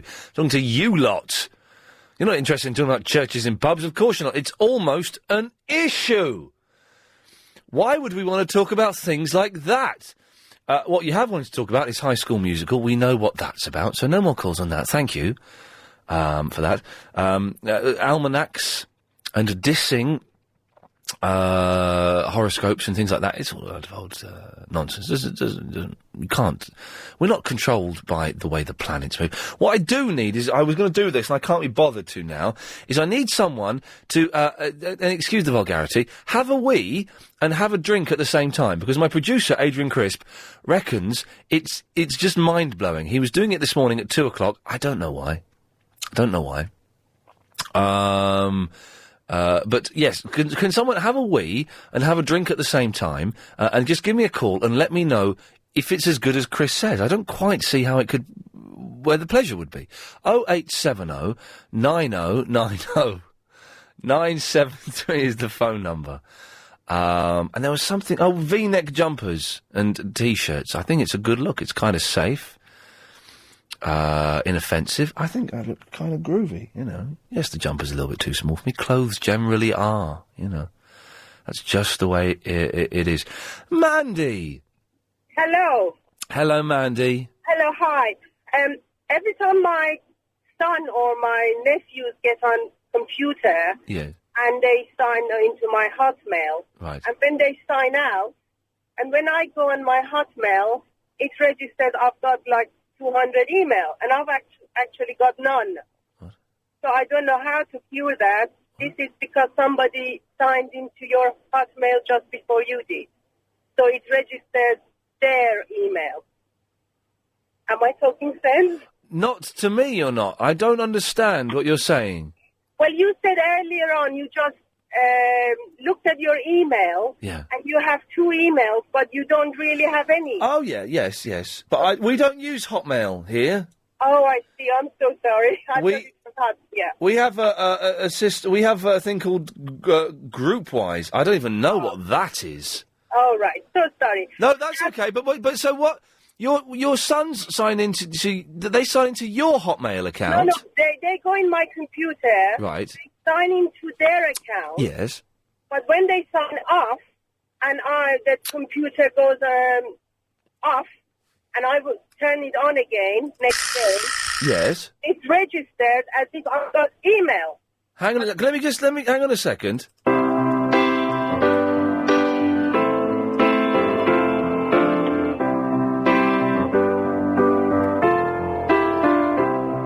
No, I don't know how that would work.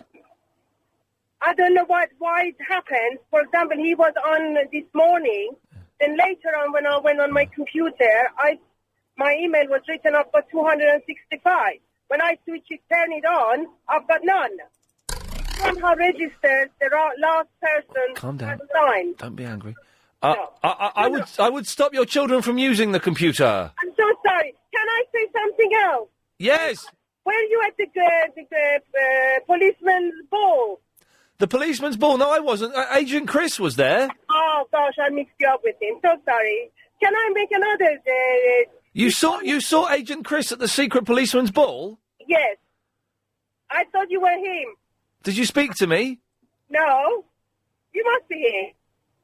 Chris, did you see Mandy at the secret policeman's ball? 'Cause I know you blagged a ticket. I didn't speak to no one. Well, No. double negative, so you spoke to everyone, is what you're saying. But I thought he was wonderful anyway. Chris was wonderful, was he? Yes. What whoever was- it. what I was- don't know his name. What was Chris doing there? I don't know. He was tall, slim, Yep. long hair, gorgeous. Yes. You're thinking of Russell Brand, aren't you? I don't know who it was. It just you sound like him. Chris looks a lot like Russell Brand, it has to be said. You wanted to do another thing, did you, Mandy? If I may, this is to do with this morning. I couldn't get the chance to ring in about religion and homosexuality. Can I say it or should I not? Oh, yeah, go on. I'd love to hear this. Go on. Well, God, one says God created human, which I believe nature did.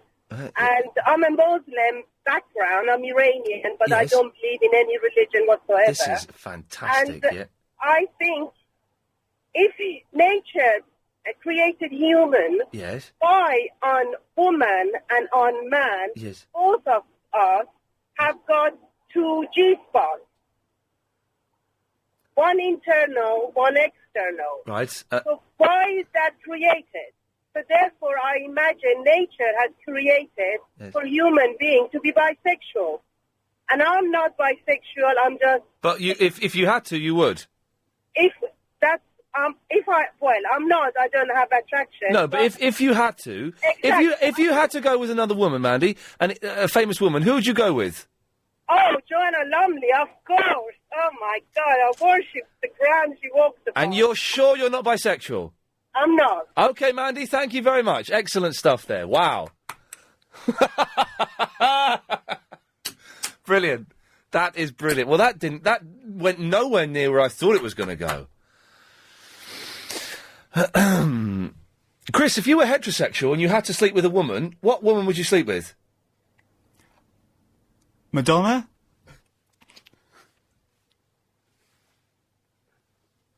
Oh, Graham's just... Oh, Graham, we can have Graham, can we? Yes, Graham? Yeah. Well, I thought I knew what I was ringing in about, but she's done my head in, totally. She's totally blown my mind. Oh, I've missed this job. I think I was ringing in about your smoothie or something, but several other things have gone through my mind. Yes. That experiment you wanted someone to do... Yes. With the glass and the... Drinking something while having a wee-wee. Yeah.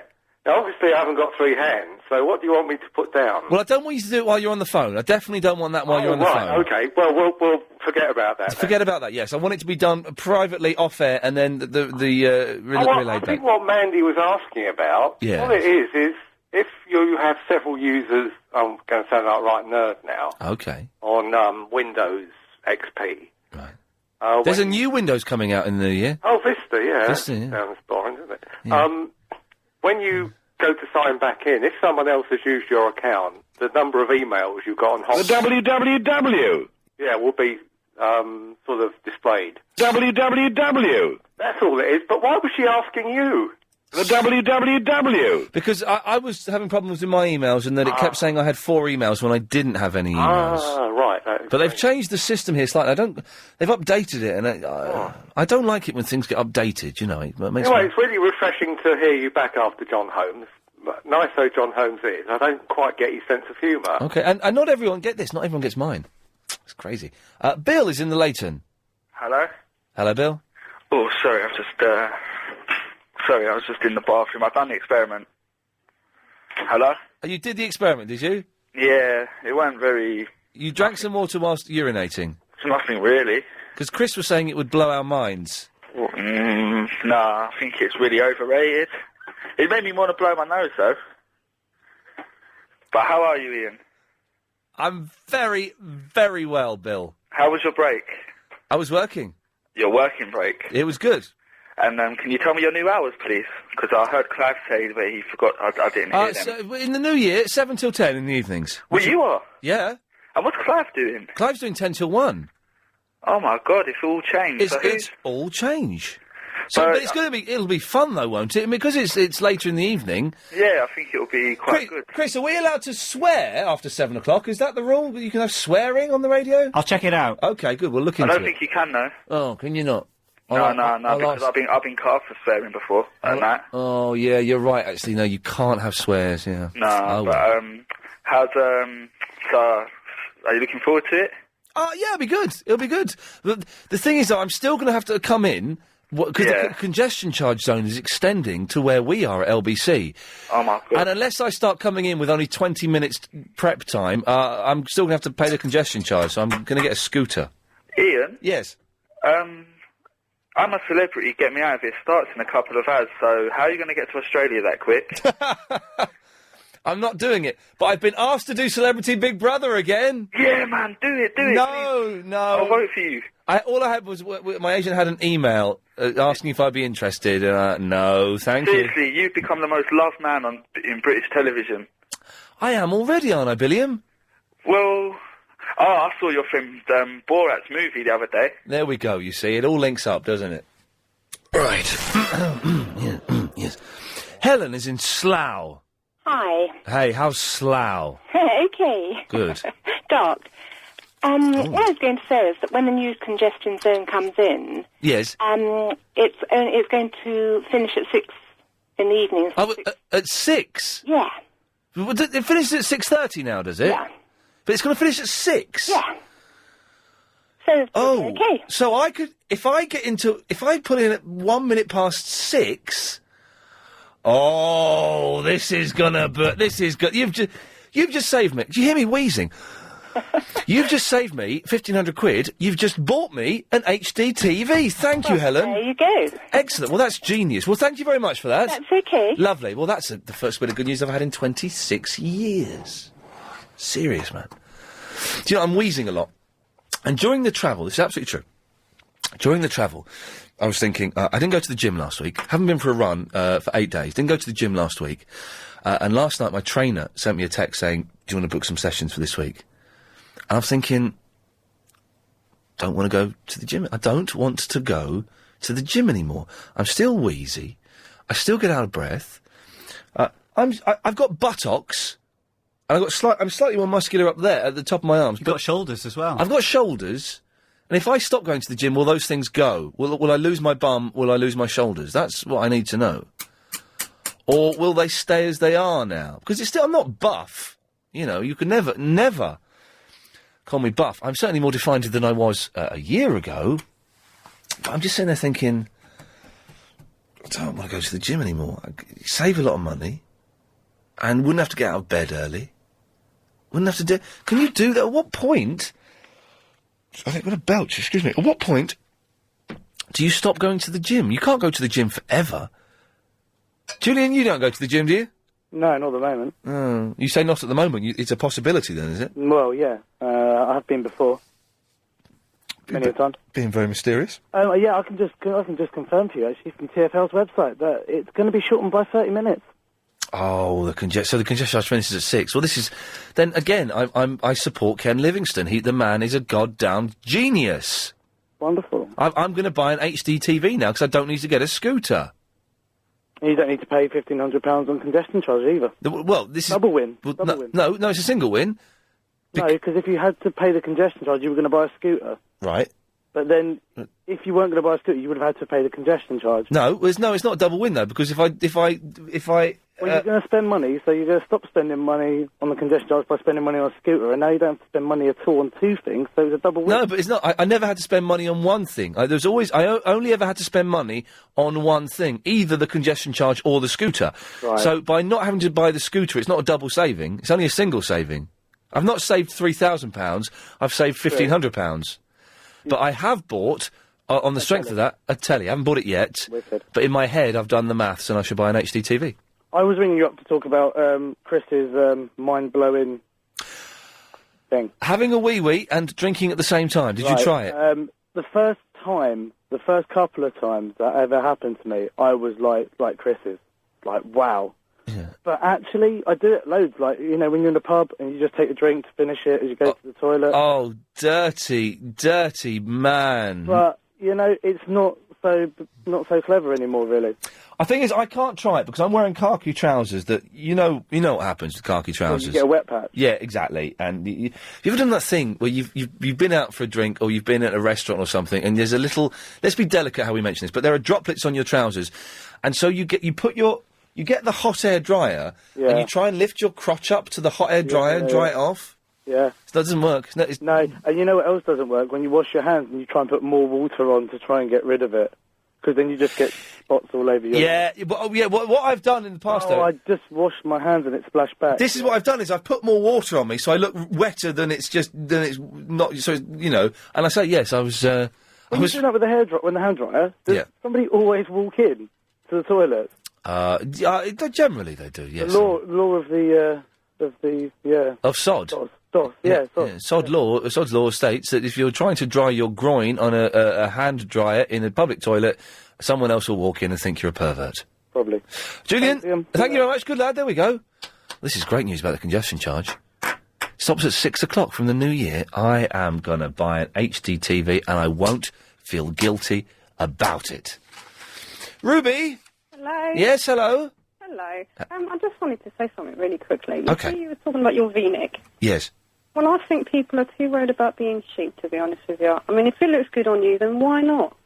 You know what I mean? You've got to dress to what fits to your body. This is... Exactly, but Chris was saying that those two Muppets, Tranny and Susanna, have been saying that if you're tall and slim, you shouldn't wear a V-neck. I'm not being funny. What do they know? Yeah, I mean, have you seen some of their adverts? And she's dressed in that big brown thing. I mean, what is the woman thinking?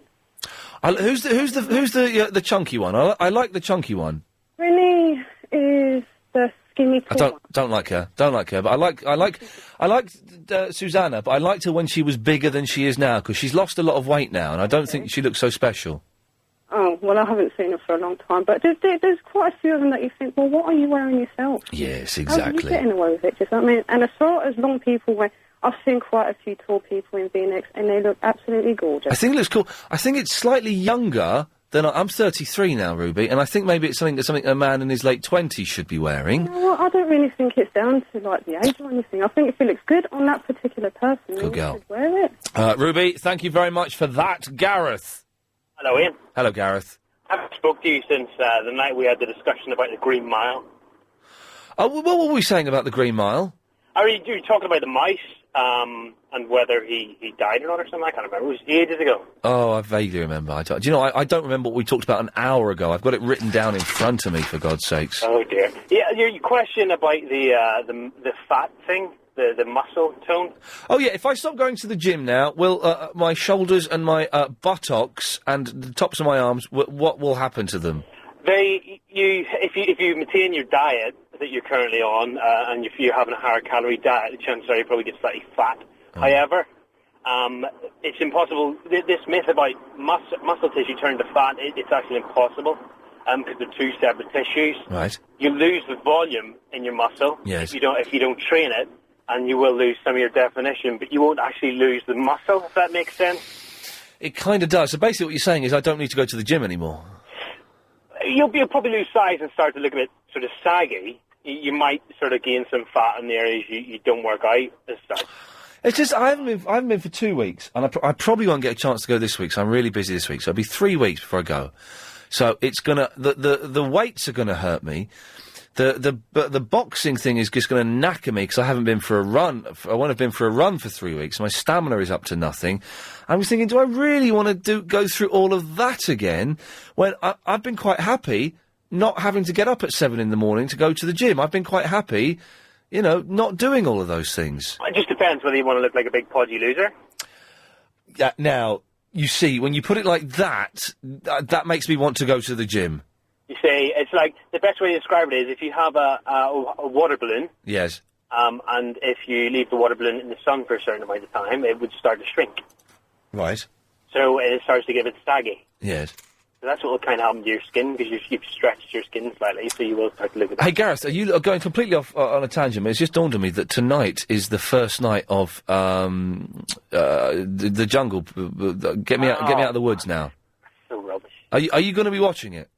I probably will, because my wife will have it on. I'm sort of forced into it, like Big Brother. You're kind of forced into watching it. It's just rubbish, but you kind of have to.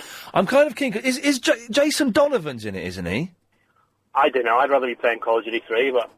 Oh, now isn't it... Okay, well, we can do this. Isn't it funny you mention that? I just got sent Call of Duty 3 today. That's awesome. Is it good? It's really weird. You know in Call of Duty 2 when you used to zoom in with your little telescopic thing? Yeah. It kind of blurs now unless you're actually aiming at something. So if you aim at something in the distance, all the foreground will blur up. Right. It's really weird. But is it good weird? Or bad weird? It's weird in the sense that it might take you a bit to get used to Okay. it. But it's pretty good, yeah. Is it better than 2? It's a lot harder. Oh, because 2 was a little bit easy. I completed it in a week. Yeah, it's easy. Probably not as good as Gears of War. I haven't got that. Oh, let's have 2 minutes of this. Who cares about anyone else? I've been playing a lot of a Splinter Cell. Oh, I don't know. It's a bit ropey. Tried the demo, I'm not sure. Oh, no, Splinter Cell is fantastic, Gareth. Really? Oh, you've got to get into Splinter Cell Double Agent. Yeah. Genius. It looks pretty good on all the demos and stuff, and the magazines give it really good reviews, but I'm not sure about it. I would have to try it. I'd have to try the proper game. I've also got given Fear, which I don't know anything about. It's pretty scary. Is it? Because there's, like, possessed children. Have you played the demo of it? No, I haven't. Really scare the pants off you, like. Oh, I'll have some of that. And Test Drive Unlimited I got, which I don't really like the look of. Weird game. You just drive around, but you can drive on an island. Yeah, but then you get all these. It's kind of online, and of course you get all these kids that are about 5 and they're bringing the games. Oh, it's just so annoying. Gareth, listen, thank you very much for talking computer games with me. I love it. That's all right. And don't get too flabby. There we go. Yeah, you see, you had to get a little dig at the end there. Not a dig, it was a warning. He was doing it for my sake, so that's important. Maybe I should go to the gym. Oh, it's just another thing to do, isn't it? God, I'm getting so old. I just want to sleep these days. I'm going to get a new bed in the new year. Bigger bed. Treat myself. Yeah, bigger bed. Anyway, sorry, irrelevant to you. James, sorry, I've been wittering on so long. I've got to go to a break in a moment. That's all right. Are you all right to hang around? Yeah, I was just quickly going to tell you anyway. Oh, go on then, go on. You've got 20 seconds. Right, okay. When you go to the gym, what is your main thing? What do you want to do? Keep fit or build up? Both. Right, okay, because if you're just about to keep fit, then you don't need to go to the gym. You can just go running and stuff, can't you? Well, you can do a hobby. You can do ice hockey, you can no. play tennis, something like that. Yes. But, no, I was just saying that... Well, James, your 20 seconds is up. Stay right. there, we'll have more after this. If you've just... He's gone away, that gentleman I was just speaking to there. He hung up. He bottled it, I believe, is the technical term. I can get him back. No, don't bother, he sounds a bit boring. He's saying I should get a hobby. Oh, God, a hobby? Like doing stuff? I can't... You go to a club and you sign up and you say, I want to learn to do that. Can I do that with you guys? Sounds awful. OK, we'll take some more of your calls after we've had a little bit of this. He's a crazy, crazy man. So, yes, line 1, you're on the air. Ian? Yeah? All right, listen, I didn't know that you wanted to carry on talking to me. You said 20 seconds and it was up. No, I said you got 20 seconds and we'll come back. I didn't realise. Right, anyway, yes. No, the one thing I was going to say was that you could do body pump classes that... do what, body pump? Body pump classes. There are a lot of gyms. They involve weights. Right. And you would turn your muscles, but you would do it along with music and a load of other people. So... Okay. It would be a lot better than just having one person. Would it be this kind of music? Like a rhinestone cowboy. Yes, yeah, close. Well, then I'll be up for some of that. It wouldn't be this, would it?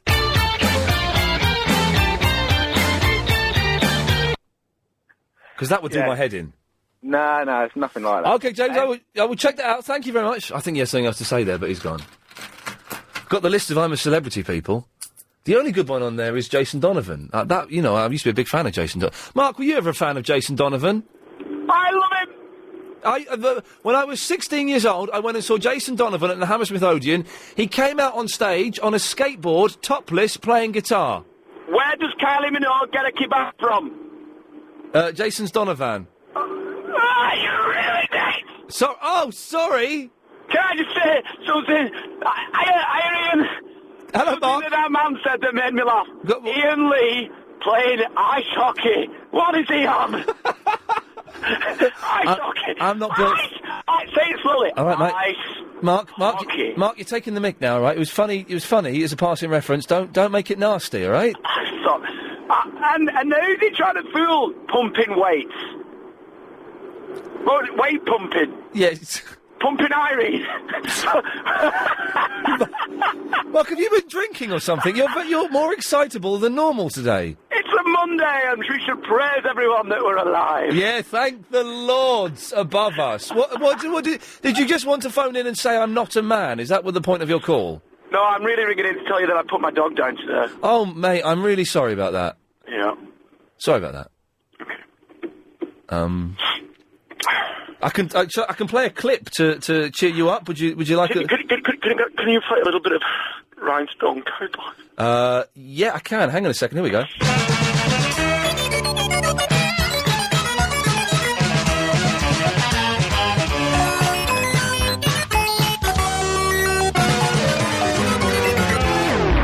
Is that all right?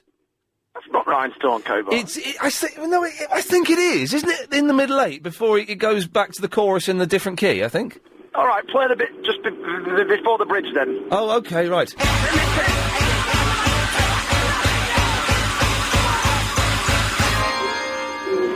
Okay. Tell it to the bridge. Ow! Bye, Ian, I love you. What is happening? Anyway, everyone's a little bit excitable today. So, Lauren Booth is in there. I know who she is, I met her. Faith Brown, you won't know who Faith Brown is, will you, Chris? You're too young for Faith Brown. Big knockers. Big, huge knockers. That was what she was famous for, really. Yeah. She was one of the big single?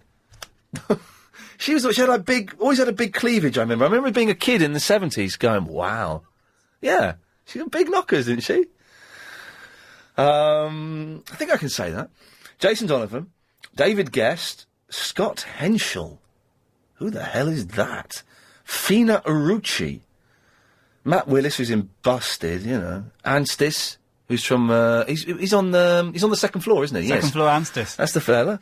He's going to love it out there. As you rightly said, Chris. Barbecues every single day out there. The fella's going to wet himself. Very excited when we have a barbecue here at work, is our Toby. And of course, we're all rooting for Tony Abstis to not get kicked out first. That's what we're rooting for. I shall be watching it. I should probably be watching it. Primani. Ian. Hello. Oh, I snotted down on the radio. Sorry. That was horrible. Can we dump that? It's too late. Well, anyway, are you still there? Yes, I just snotted. No. Do you just talk about barbecues? I'm trying to make my first pasta for my wife to surprise her. You're trying to make your first pasta? You know, lasagna, whatever you call it. Sorry? Lasagna. That's it, yeah. Lasagna. You ever made it before? No, I never made it. You just buy it from the shop, isn't it? All it is layers of... I'm trying to surprise her. It's a love thing, you know. Ooh, I love lasagna. All it is layers of flat pasta with like gunk in between. Yeah, but I've got a problem. Yeah. My boy, I just looked at my boy and his nose dirty, and I've wiped it, and I ran over to turn the thing off, and it fell in. Oh, right. I don't have any of that. It's 5:38. It's time for the daily 5:38 Daily Correspondent Update. Brought to you every day. Daily. This is Matt in the Heathrow, the kart fishing and UFC correspondent, and here is my update. Good lad. This weekend was the finale of Ultimate Fighter 4, the UFC reality show known as the Comeback Special, where past UFC fighters got one last shot of fame, $200,000 and a title shot. I don't want to blow my own trumpet because I don't have one, but my initial prediction of a win by Travis Luter in the middleweight category and Matt Serra in the welterweight category was indeed correct. More UFC news to come soon. Hi everyone, I'm Sahib, your Asian, primarily Hong Kong movie correspondent. In this country, we recently saw the release of Jackie Chan's New Wish film. Oh, stop the music. What? Yeah, what indeed, Sahib? The new... no, I was going to say in Hong Kong, however, wait, just calm down. I know this is unprecedented. We're going to chat. I'm going off the script here, man. I know, this is crazy, huh?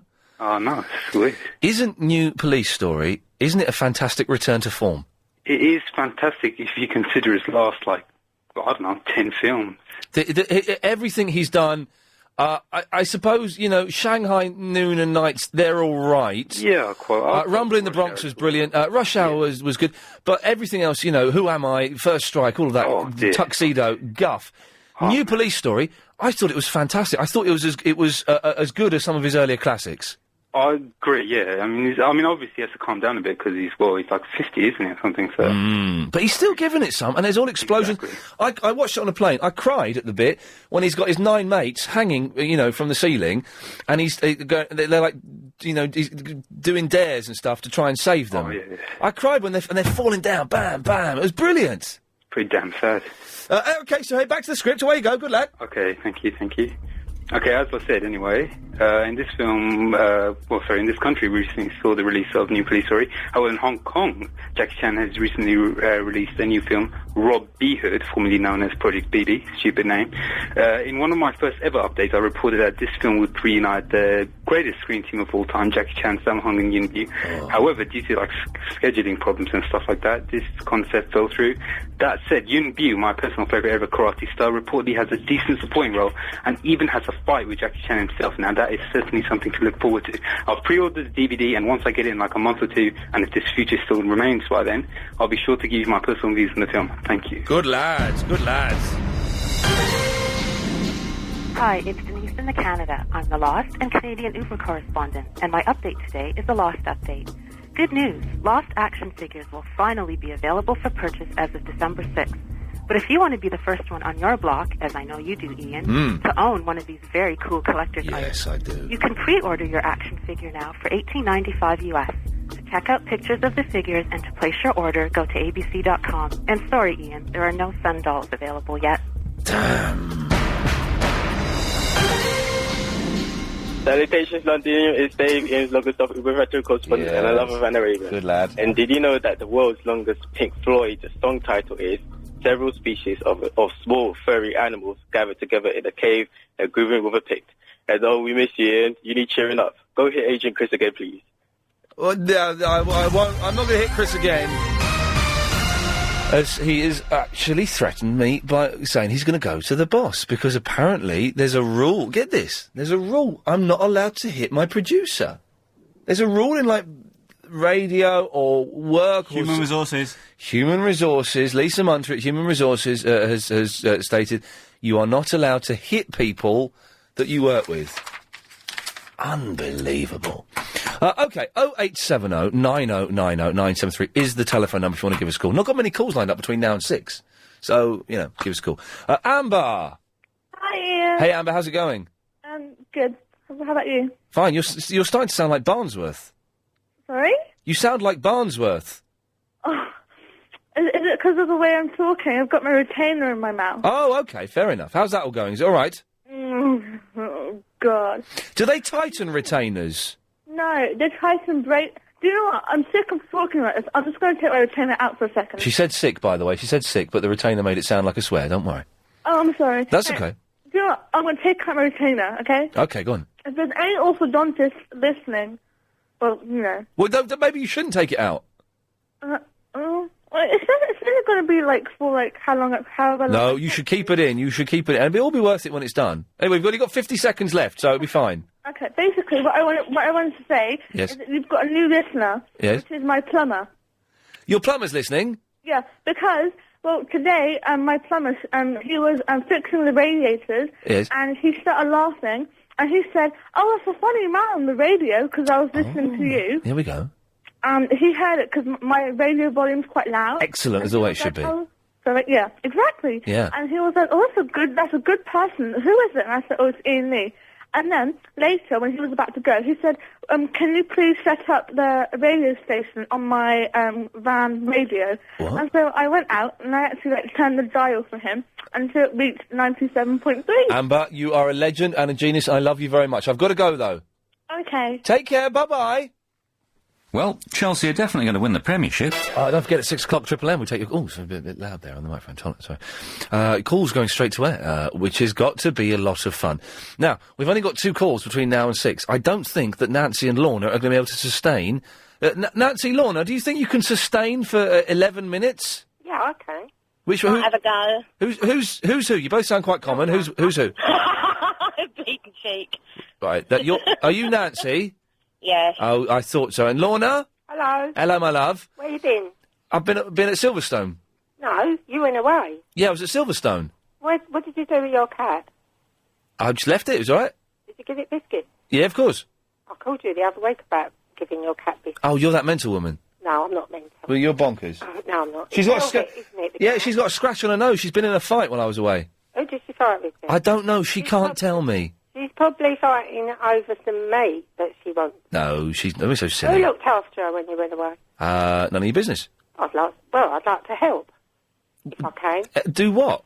Look after her. Well, you're not going to look after my cat. You're a bonkers lady. It's going to give her wet food that she doesn't like. I'm not bonkers. I was pretending. Yeah, first of all, you're not going to look after her for many reasons. The two main ones are you'd give her wet food that she doesn't like. No, I would follow your instructions. Second reason, I don't know who the hell you are. Well, I'm Lorna.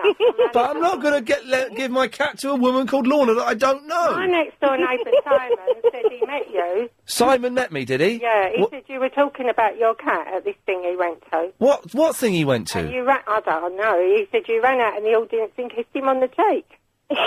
I ran out in the audience and I was talking about a cat, and I ran out in the audience and kissed Simon on the cheek. Yeah. Well, what thing was this? I don't know, he didn't tell me. He went to see you somewhere. Well, where? I don't know, I didn't ask. I'll tell you what I'll do, I'll find out, and I'll call you back and let you know. Please do. I hope your cat was all right while you was away. She was fine, apart from she got into a fight and's got a scratched nose. I hate leaving my cat. Do you find it difficult to leave your cat? Well, I had to do it. I don't like it, but she's been very affectionate since I've been back. Oh, that's nice. Can follow me around and sitting on me a Well lot. done, Ian, for looking after her. Thank you, Lorna. Thank you. Is that it? Yeah. Okay, bye-bye. Right, and Nancy? That did 11 minutes, didn't it? Well, exactly. Do you know what I mean? She said that she can bang on for 11 minutes. That's it. We're scuppered. You've got to talk for 9 minutes and 20 seconds. That can't be possible. You must have more people that are ringing in for you. Oh, Lindy's just called in. Surely. Lindy's just called in. There you go, you see. Lindy? Hello. You're right. Yeah, I'm fine. Do you want to talk about... What do you want to talk about, though? I just wanted to say hello. Oh, okay. And that I thought you were really, really good on the telly. Thank you. And I missed you loads. I'm really glad you're back. Excellent. And most important of all, I'm really glad you're not getting a scooter. Because they're dangerous. Oh, there you go, you see. They could be dangerous in the wrong hands. Yeah. Lindy, anything else? No, that's all. Okay, Nancy, you've got to talk for 8 minutes, 45 seconds. Okay, well, I'm trying. Okay, you're not being very talkative so far. Hang on a No, second. I'm- Hang on a second. Oh, Jackie! Hello, Ian. Hey. Nice to have you back. It's good to be back. It's been a jolly programme today. It's been fun, hasn't it? Yes, it's been lots of regulars on. I like that. I like that. And I like new people as well. Yeah, that's cool. Yeah, we like new people. Yes. Very nice. I like Verinda. You don't like Verinda, Nancy? No, neither do I. No, I'm neither. with you there. Neither do I. Why on earth do you entertain the man by answering his call? It was a girl. It's a young lady. It's out of... Is it a lady? It's a woman, yeah. Is it a woman? I thought it was a really squeaky talking fella. No, it's a woman. Been phoning in. Is what? Boring. Yasser's back, though. Yasser is back. He didn't call in today, but get this. Yasser sent me an email saying he wants to have a couple of weeks' work experience here. Oh, that would be cool. And then he sent an email to Mr. Hooker complaining about me. The bloke's he great. didn't. Oh, he hasn't spoilt it, has he? No, he's not. He can't come in, but he can Well, call shall I in. tell you what? I used to get irritated by Yasser until Verinda came on the scene, and then I really missed Yasser. Yeah, you see how it works. Now, I do. Jackie, I was talking to Nancy, Right. but Nancy doesn't seem to have a lot to say. Well, you won't give me a chance, will you? You keep putting other people in front All right, of Nancy, me. we'll come back to you in a second. I was going to phone you up to tell you what a bad day I've had. Go on It's then, such Jackie. a jolly programme. I didn't want to... Oh, I've just been sworn at, kicked, Oh, blimey. the C word, and... No! Ending in P, of course. Yes. Oh, okay. Okay. you know- Well, that's not with the C word. That's And, crap. You not- can say not- that. Not good day today. Well, But your programme has cheered me up no end. yes, who's been saying that? Old school kids. Oh, well, little remember. sods. Get that stick out and smack around the back of their legs. I wish we could. Yeah, you can't. Okay, thank you, Jackie. So, Nancy, you've got to talk for about 7... Oh, hang on a second. Mark! Hi! How long have we got? We've got... Deliberately. We've got 7 minutes, but Nancy thinks she can fill it. Well, it's a tough task. I love it. I know you love it, love. Hey, love it. Steady on, Mark. Come on. All right, easy. I know what we'll do. Yes? Why don't we all join in and sing something by C. Hammer? Oh, go on then. Music hits me so hard it makes me say, oh my. Thank you for blessing me with a mind to rhyme and to hype me. Feels good when you know you're down. A superfly homeboy from my hometown, and I know as such, because this is me. Can't touch. Do-do-do. Get tasty. Do-do-do. Get tasty. Do-do-do. Mark, are you on drugs? No. Thank you, Mark. Right, I do apologise. No, I've not got a clue. Hang on a second. Yes, Dave? You're a rascal, you are, Ian Lee. Hang on, Nancy. I'm talking to Dave. Don't be rude. Well, yes, Dave. Ian. Yes. Welcome back. Thank you. Oh, here we go. Shut up, Nancy. This is good. Turn it up, Dave. You, mate. Turn it up. Oh, it's just okay. Right. So, Nancy. Celebrity Big Brother, why will you not do it? You would win it. You have well. And I would love to see you on that show because you could really whine some... Hang on a second. Line 8, you're on the air. Line 8? You're on the wireless? Oh, hi. I'm just calling in to say I missed you. I'm glad you're back. Excellent stuff. Okay. Thank you. God bless. Bye-bye. Right, so... Bye. Yes, now, you got 5 minutes, exactly. I got 5 minutes. I'm doing really well, aren't I? Oh, Nancy, I've got to go to a break. Stay there. Okay. Are you disappointed with your endowment policy? Show.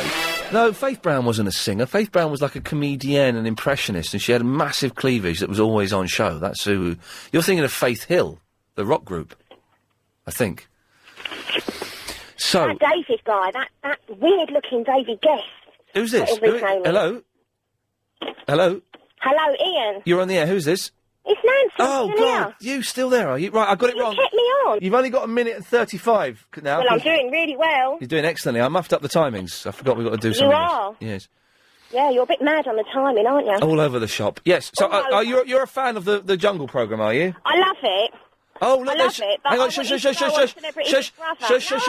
No, I'm watching the advert for Marks and Spencer's. you're really sad. That's sad. Oh, it's not. It's sexy. And I love the idea of a V-neck jumper. All right. And why, a single man living on his own, would you need a dishwasher?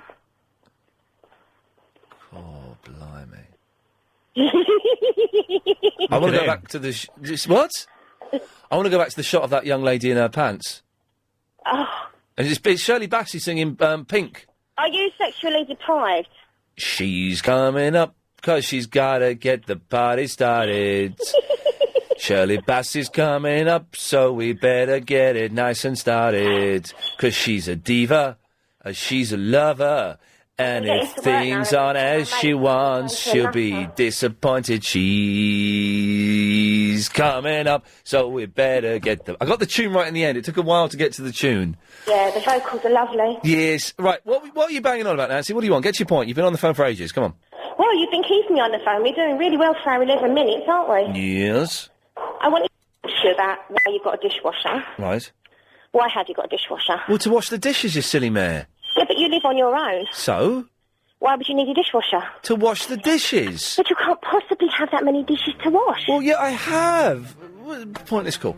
OK, if you missed the show, it sounded like this. I didn't realise I'd missed you, but I've missed you. That we're all connected to the Mother Earth. You don't know me at all. You don't know me at all.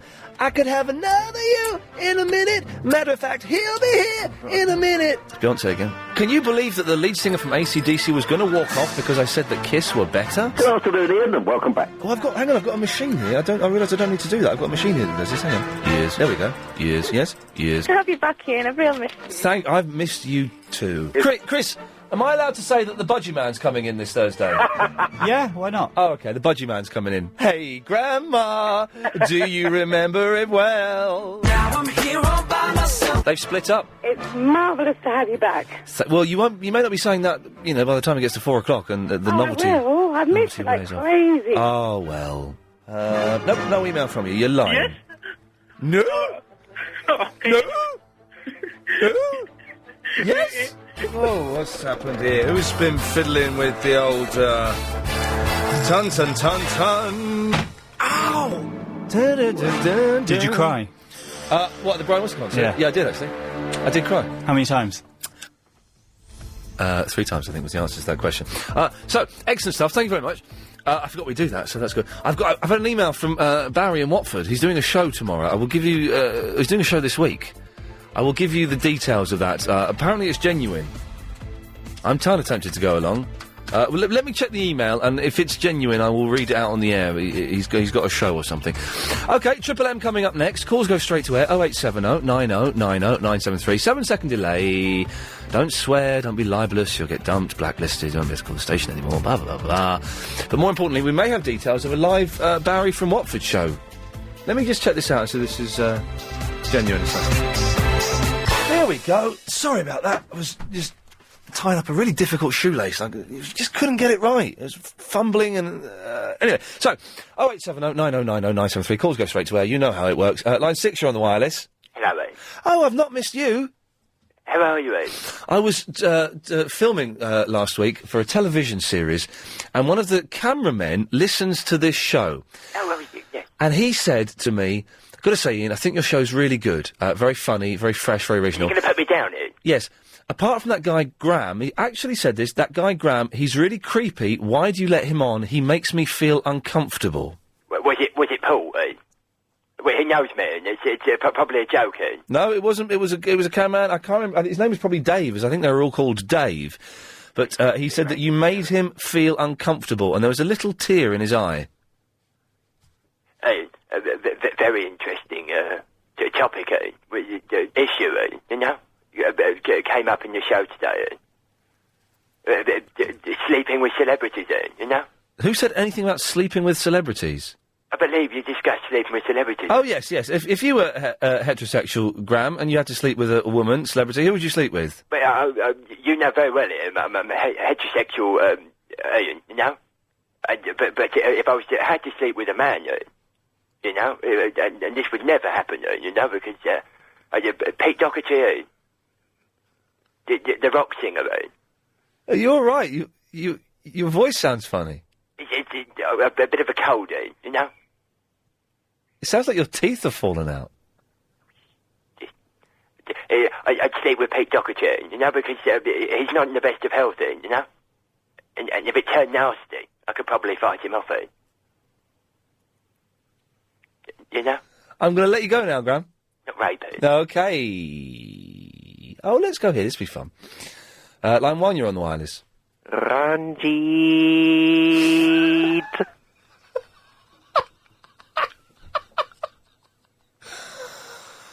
Oh, that's made me very chucklesome.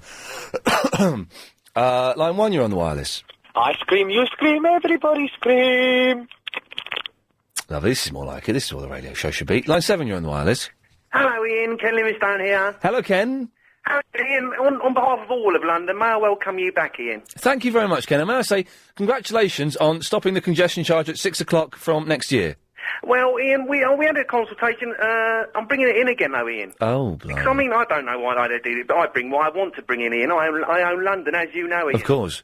Ian, one other thing. I hear Nick Ferrari standing for mayor. Is he doing that? I don't think he is now. I think James Whale is. But he's they're both silly fat fools, Ian. What are they going to do? Nothing. Yes. Disappointing, isn't it? Did you have a good time on the race, Ian? I had some excellent times, and I had a few slightly not so excellent times. All right, I watched you. It wasn't that funny, actually. Oh, well, not very nice, Ken, is it? That's a bit rude. Okay, Ian. Tatty bye. Tatty bye now. Okay, let's just try this one. Line 2, you're on the wireless. Yes, bro. Hey, Back in town. The boy is back in town. Give it to me. Give it to me. What?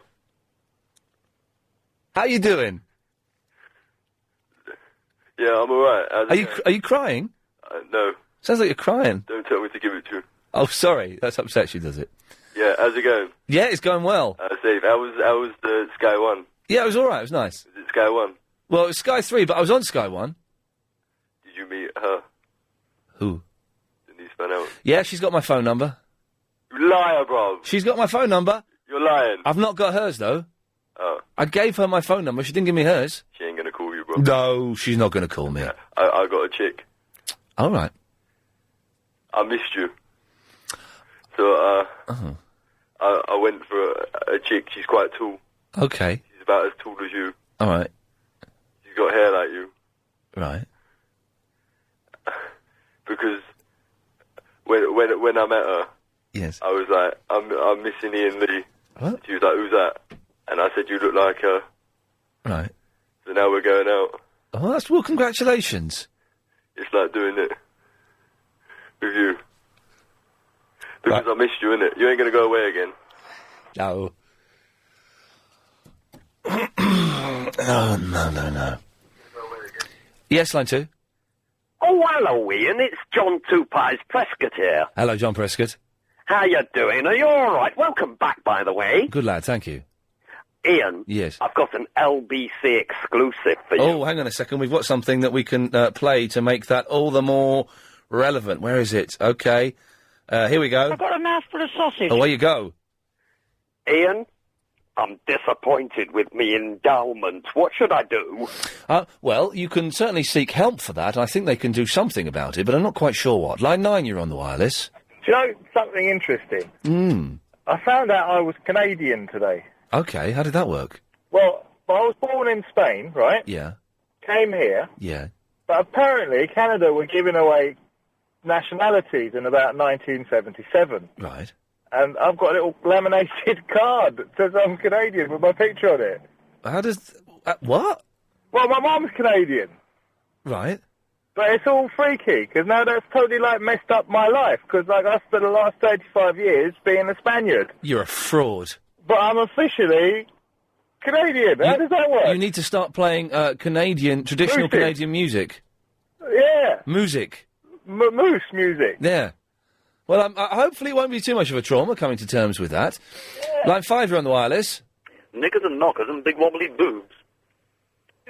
You're my sister's favourite caller. My sister loves that call.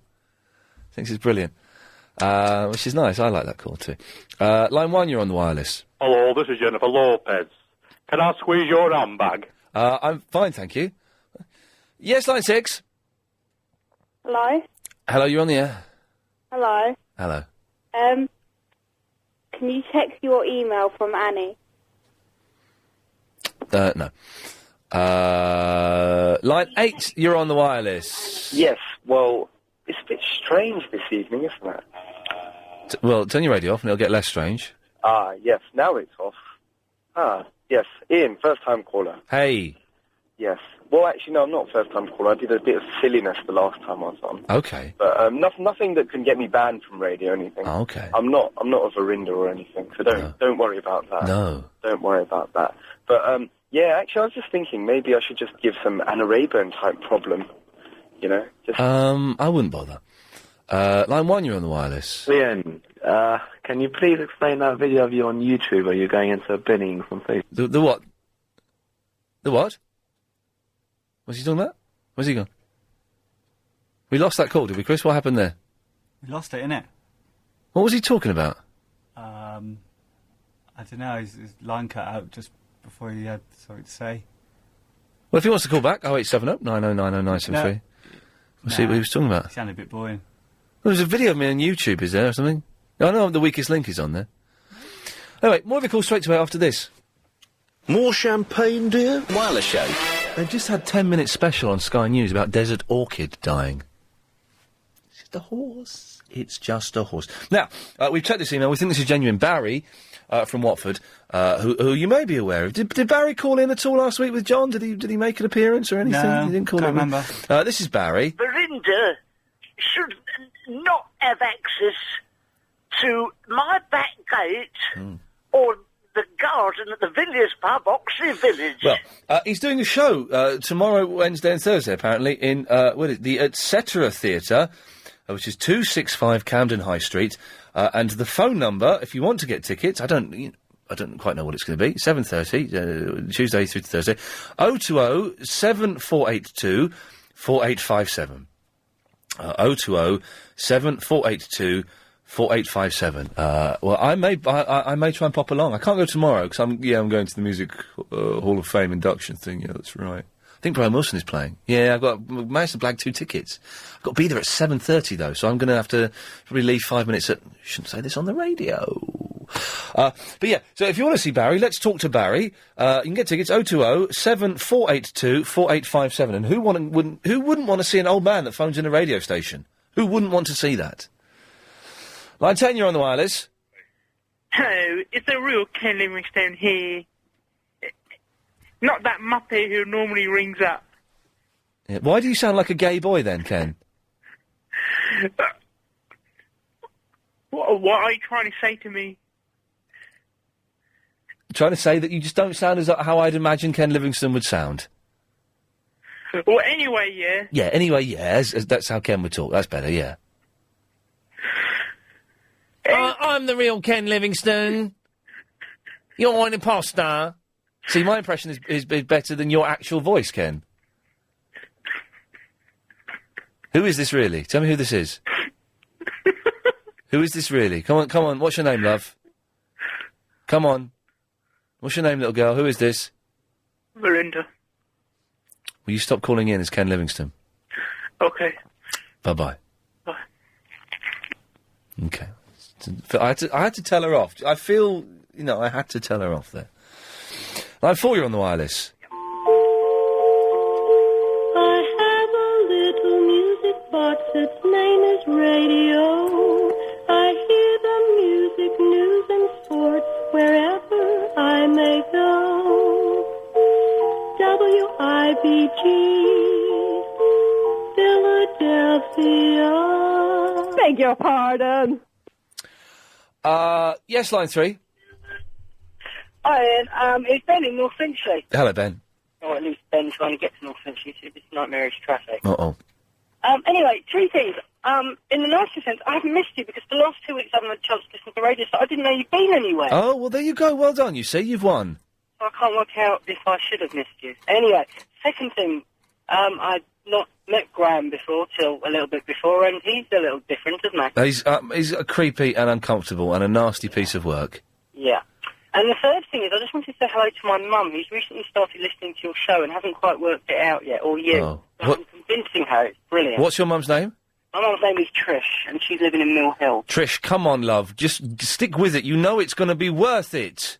There we go. Hopefully Thank that'll you very be much. Good lad. Thank you very much. Very nice. Line 10, you're on the wireless. Hello, Peg. Hello? Hey, I missed you last week. Where were you, man? Listen to this, man.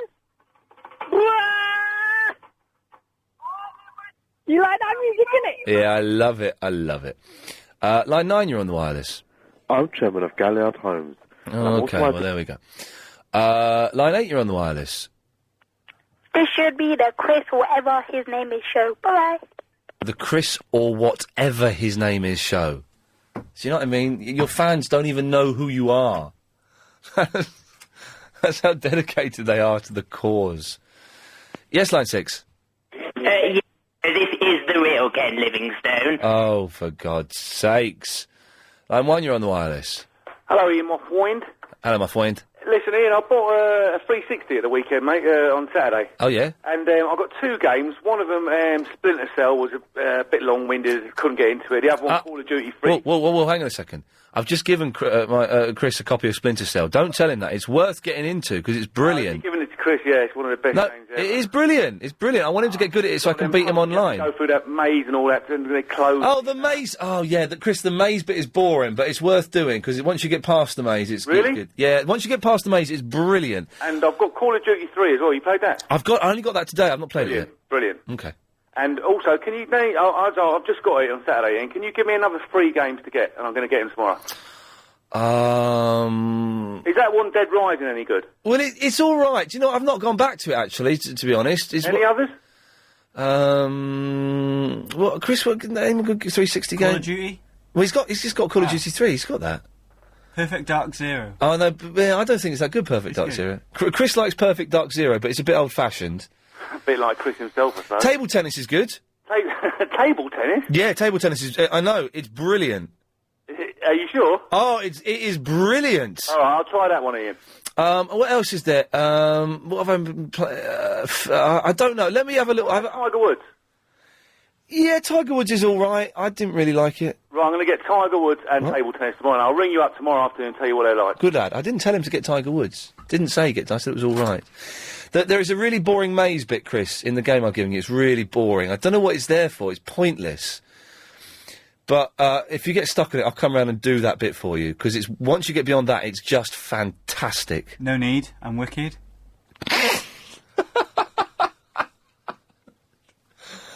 Oh, yes. Line 1, you're on the wireless. 97.3 FM, 1152 kilohertz AM. Talking to London Dave, this is LBC.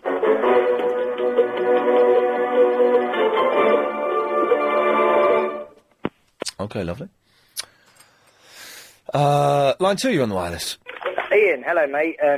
Long-time listener, first-time caller. Excellent, good stuff. Narinda. I really, really want to fight Narinda.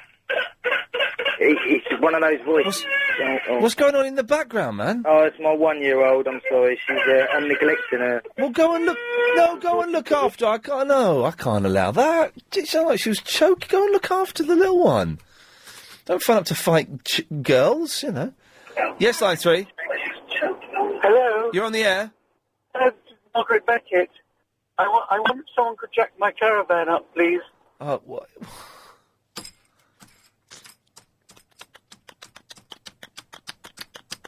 Let's go for this one. Line 3, you're on the wireless. Hello, Ian. Yes. Sean Connery here. Next time you go to do audition for Celebrity Big Brother, can you put someone like Keith Chegwin on? Yeah. Why are people phoning up doing the... God, you can't swear on the radio, remember that. Doing the worst impressions I've ever heard in my life. What is that all about? I've had a week of being able to swear on telly, and I've forgotten that you can't, you know... You can't say, generally say some of the things I've been saying at 11 o'clock on Sky 3. Line 10, you're on the wireless.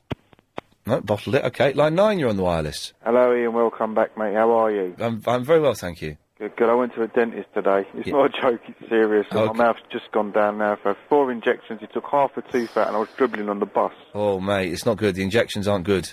Well, no, he only took half a tooth out. He left half in. Idiot. Well, welcome back anyway. Hey, thank you very much. Interesting. Now, second person today who said, didn't say welcome back, welcome back, which is how it should be pronounced. Probably welcome. Come here, welcome back, instead of welcome.